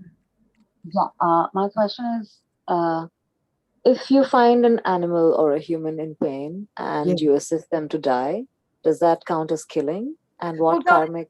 Based on what? Yes, okay, let's look at, this is really good, thank you, it's a good question. We've touched on it a few times, but let's analyze it a bit more deeply.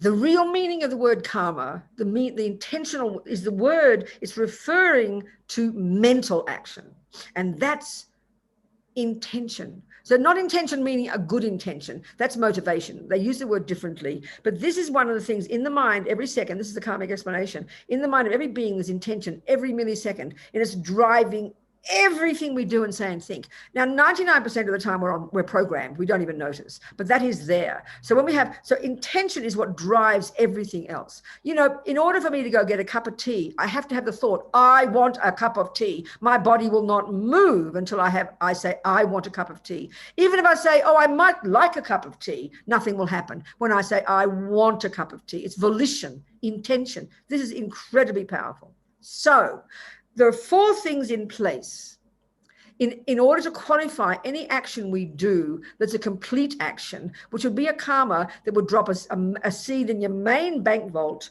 that will then ripen as a type of rebirth. This is kind of technical, but it's interesting to understand it. So in order to say called killing, so where are you, darling? I can't see you. Are you there showing your face? And what's your name again? I want to see you. My name is Aarti. I can't see you though. Okay, I'll just have to see your name. Okay, never mind. I'll know you're there. That's good. So listen, Aarti, keep you unmuted.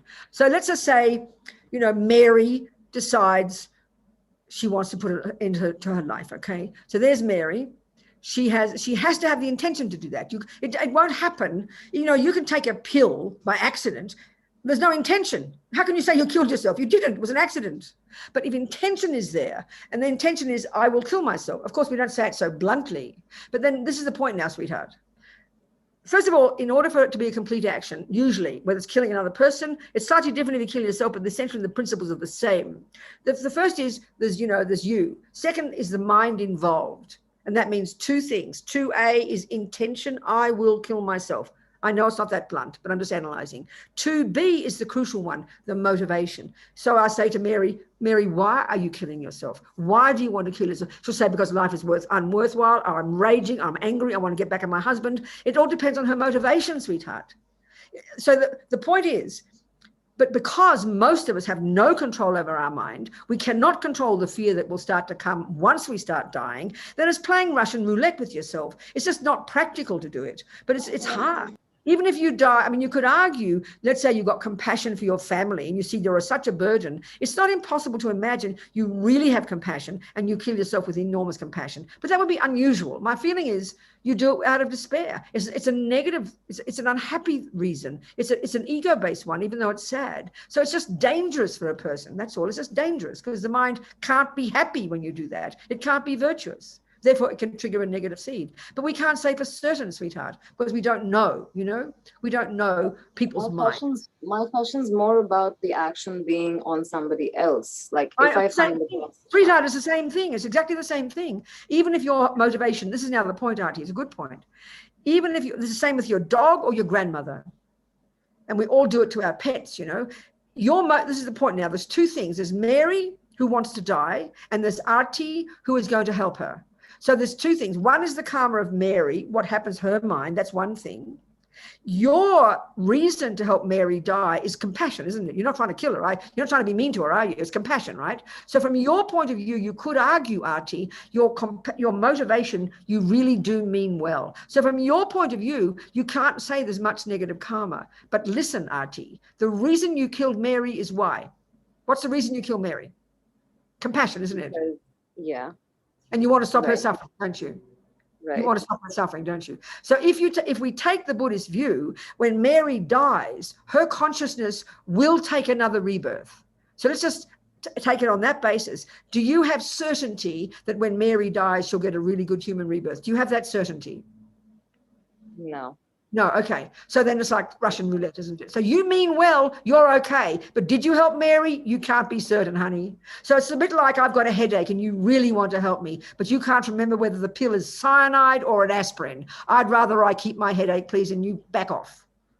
It's a question of wisdom. It's not a question of moralistic. If you can't be certain that when you kill that cat or that person, how much they want it is another discussion. But if you can't be certain that at the time you kill them, a virtuous karmic seed will be triggered that will give them another decent human birth, then it's playing Russian roulette with people. Are you getting my point here? So the thing is, though, there's so many things we can do to help a person be safe, be secure, to feel hopeful. We can love them, support them. You can't make a person not kill themselves, but you can give them love and support that can help them be more calm. But the logic is to try and see why, not moralistically, but practically, taking the view of karma, why taking a person's life just isn't wise because you don't have enough knowledge. You see my point? You get the point, Aarti?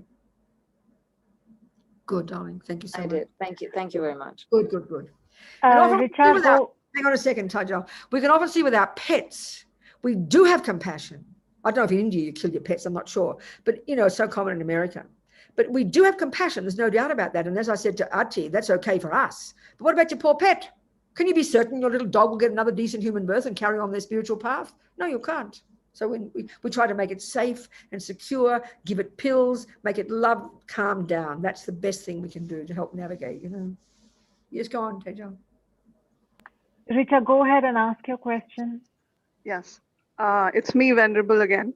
Tejal is very kind to give another chance to me. It's a question coming from a recent event in my life. I was in a road rage recently, which led to a lot of broken bones, blood everywhere. And at that time, it was certain to me that I would die. But of course, I was fortunate that I'm alive and here listening to you. So my question is, at that time, obviously because of shock and everything, panic, it just totally left my mind that I had to meditate on emptiness and, you know, make my death worthwhile. So my question is, is it possible to die in awareness? Let's say you're in road rage, or let's say your plane is falling and you know you're going to die. Yes. Is there a way? Of course it's possible. But listen to me, sweetheart. It's like asking me, is it possible all of a sudden someone says, I've got to go play tennis in Wimbledon with Federer? Of course it's possible. But guess what you've got to do beforehand? Train for bloody years, girl. So if you've trained every day meditating, train going through the death process, train thinking about permanence, of course you'll be able to die with peace. It's the whole point. But you've got to prepare. Don't wait for Federer to invite you to play tennis. Start now. Of course it's possible. It's based on practice. That's the point. Are we communicating? Yes, Venerable. It was more like from the shock point of view that you suddenly... No, sweetie, you're missing my point. No, honey, you're missing my point. If you train all your life, when you get to that road rage, you would not have shock because you've trained your mind, because you've lessened ego. Fear is the energy of ego. If you've practiced all your life, you've calmed ego down. You wouldn't have shock. You'd be conscious. That's my point. Are we communicating now? Wow. Thank you so much. You with me? You understand? Yes. I was wondering if, let's say, a very sharp rod is through my stomach and it's bleeding and I'm seeing it. So nothing is impossible. You have to practice. Yes. Thank you. Thank you. Do you get my point at the point? Do you get the point? Yes. Our tragedy is we wait till the dramas happen before we start to think about these things. These are the tools to start now. It's the whole point, you know. Then whatever happens, you'll handle it. This is the point about practice. Nothing's impossible. What else? Venerable, our official time has come to a close, but if you're open to taking a few more questions, then there are questions. Yeah. What time is it in India? I've got my clocks here. It's late. We're 7 minutes. It's about, I know it's about dinner time for you Indians. Isn't it? I know when I lived in Delhi, I couldn't believe people had their dinner at 10 p.m. You know, I was so shocked. So it's about dinner time for Delhi, okay? Okay, you people. Spaniards are the same. They have their 5 courses at 11 p.m. I couldn't believe it. Anyway, go on. Come on, talk to me. More questions. I'm happy. Okay. So Nita Lalwani, would you like to unmute yourself? Nita? Yeah. Hi. Namaste, Venerable Robina ji.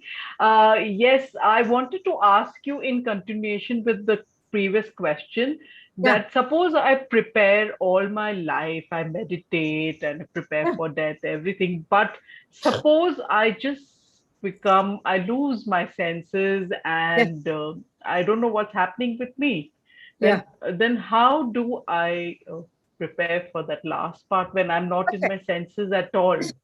Listen. The point is this: karma is logical. It's logic. It's not mysterious. It's not punishment. It's not reward. It's not going to come behind you and hit you on the head accidentally.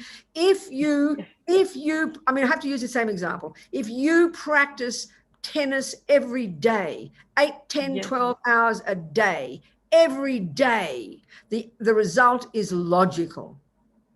If you practice in your mind, if you recognize impermanence, you do your practice every day, you live in vows, you purify your mind. These are the main ones to put atomic bombs under your delusions. You live in vows, purify every day, watch your mind like a hawk, practice compassion, practice bodhicitta, pray, do your practice with the Buddha, say your mantras and live a good life. It is guaranteed you will die well. It is logical. No, what? I'm sorry. So if I have dementia or you won't, is my point. Sweetie. Okay. I'm not guaranteeing that because karma can run all sorts of ways. But you can, if you sow the seeds in your garden, you can predict in 10 years what will be there. Yes, other laws could come along and ruin it. But in general, karma is a natural law. So when you have confidence in that natural law and you take care of your mind and you purify it, you will die well. You have to, I mean, it can never be that certain because other karmas play out. But in general, what else can you do? There's no other choice. And you ensure by being virtuous, by helping other people, by being generous, by being loving, that you will make sure that you die, even if you are becoming senile, you'll have people around to support you. You'll have people there to play the mantras for you, and your mind will be okay. You get my point? Yes, thank you so much. Yes. Have confidence in the process. Yes. Aarti, you can unmute yourself. Yes. Oh, Aarti, I think you already asked your question. So, Smita, go ahead. Yes. Thank you, Tejal. Thank you, Venerable Robina, for the teachings. My question is, on the process of death, if the body is cremated before the 3 days, what happens to the mind? It's the same thing. It could just simply, as long as the very subtle mind is there. Well, that's an example of that woman on the operating table whose heart went from 100 to 200 beats a minute because she was obviously observing. Not everybody observes. I mean, I had an operation recently and I didn't observe anything. People who are dying, who are technically dead on the operating table won't have the same, but it's evident from that her subtle mind was conscious and was observing what was happening. It could be exactly the same if you cremate a person before they're ready. If their mind is still there, but they don't have that vision, that's fine. It won't matter taking their organs. It won't matter if you burn them sooner, but you can't guarantee that they won't be aware of it. That's the point. It's just dangerous. It's dangerous. Unless you're certain the mind goes. They're all in the book, but there's ways you can check whether the mind has gone.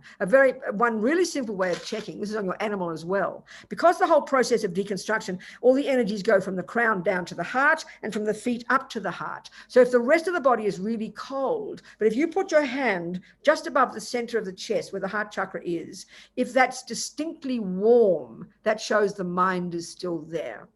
And then what happens in Rinpoche's instructions, if you've only got a half an hour in the hospital, then you could do something like this. You can tap at the crown chakra back towards the back of the head. If you tap very, very strongly or pull the hair very vigorously, this could help the consciousness leave through the crown chakra and then get a good rebirth. That's a possible. That's something you should do before you have them cremated or before you bury them. And the same with the animals, So there's things you can do to ensure the mind does go. There's all sorts of things you can do. You can't guarantee all of it because it's the karma of the person, but there's lots of advice about what to do, Do you understand? What else, people? Other questions? Venerable, yes. I think you've been so kind and generous with your time. We've gone through most of the questions which came in the chat and all the people who raised their hand. And we wholeheartedly want to thank you. We pray for your long life, for many beings to really be benefited from your teachings, from your speech. And we request you to please do a short dedication for us. And on behalf of Tushita Delhi and Sisters in Spirit, we are so indebted. Thank you so much. Happy. Let's do a little, dedication. What this means is, there's two little prayers I'll say. One of them is this dedication prayer. And all it's saying is, here we've been for 3 hours, each of us listening, me too, I promise. And as many thoughts as we've had is as many seeds we've planted in our mind. So seeds ripen. So we make this aspiration, make this strong dedication. May all these seeds we've planted, may we nourish them from this moment forward with our practice, thinking about impermanence, abiding by the laws of karma, living a good life, practicing kindness, practicing realizing these things. May we nourish these seeds with our practice so that they do ripen in the future, no matter how long it takes, as our Buddhahood, as we motivated, so we really can be a benefit to others, long-term benefit. And the second little prayer, like this amazing aspiration of bodhicitta, this incredible view, just that drives us to only want to be of benefit to others and to never give up on this job of developing the 2 wings of the bird, I'll sing them in Tibetan. Kewaji nyududag Lama Sangye Drugyune Drowachikang Malupa 𝗬𝙧𝙗𝗚 𝗪𝗛𝗡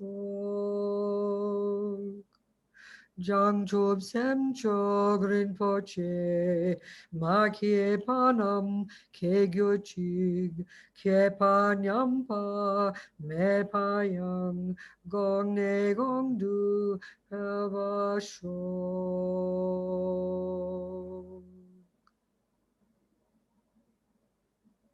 Thank you, everybody.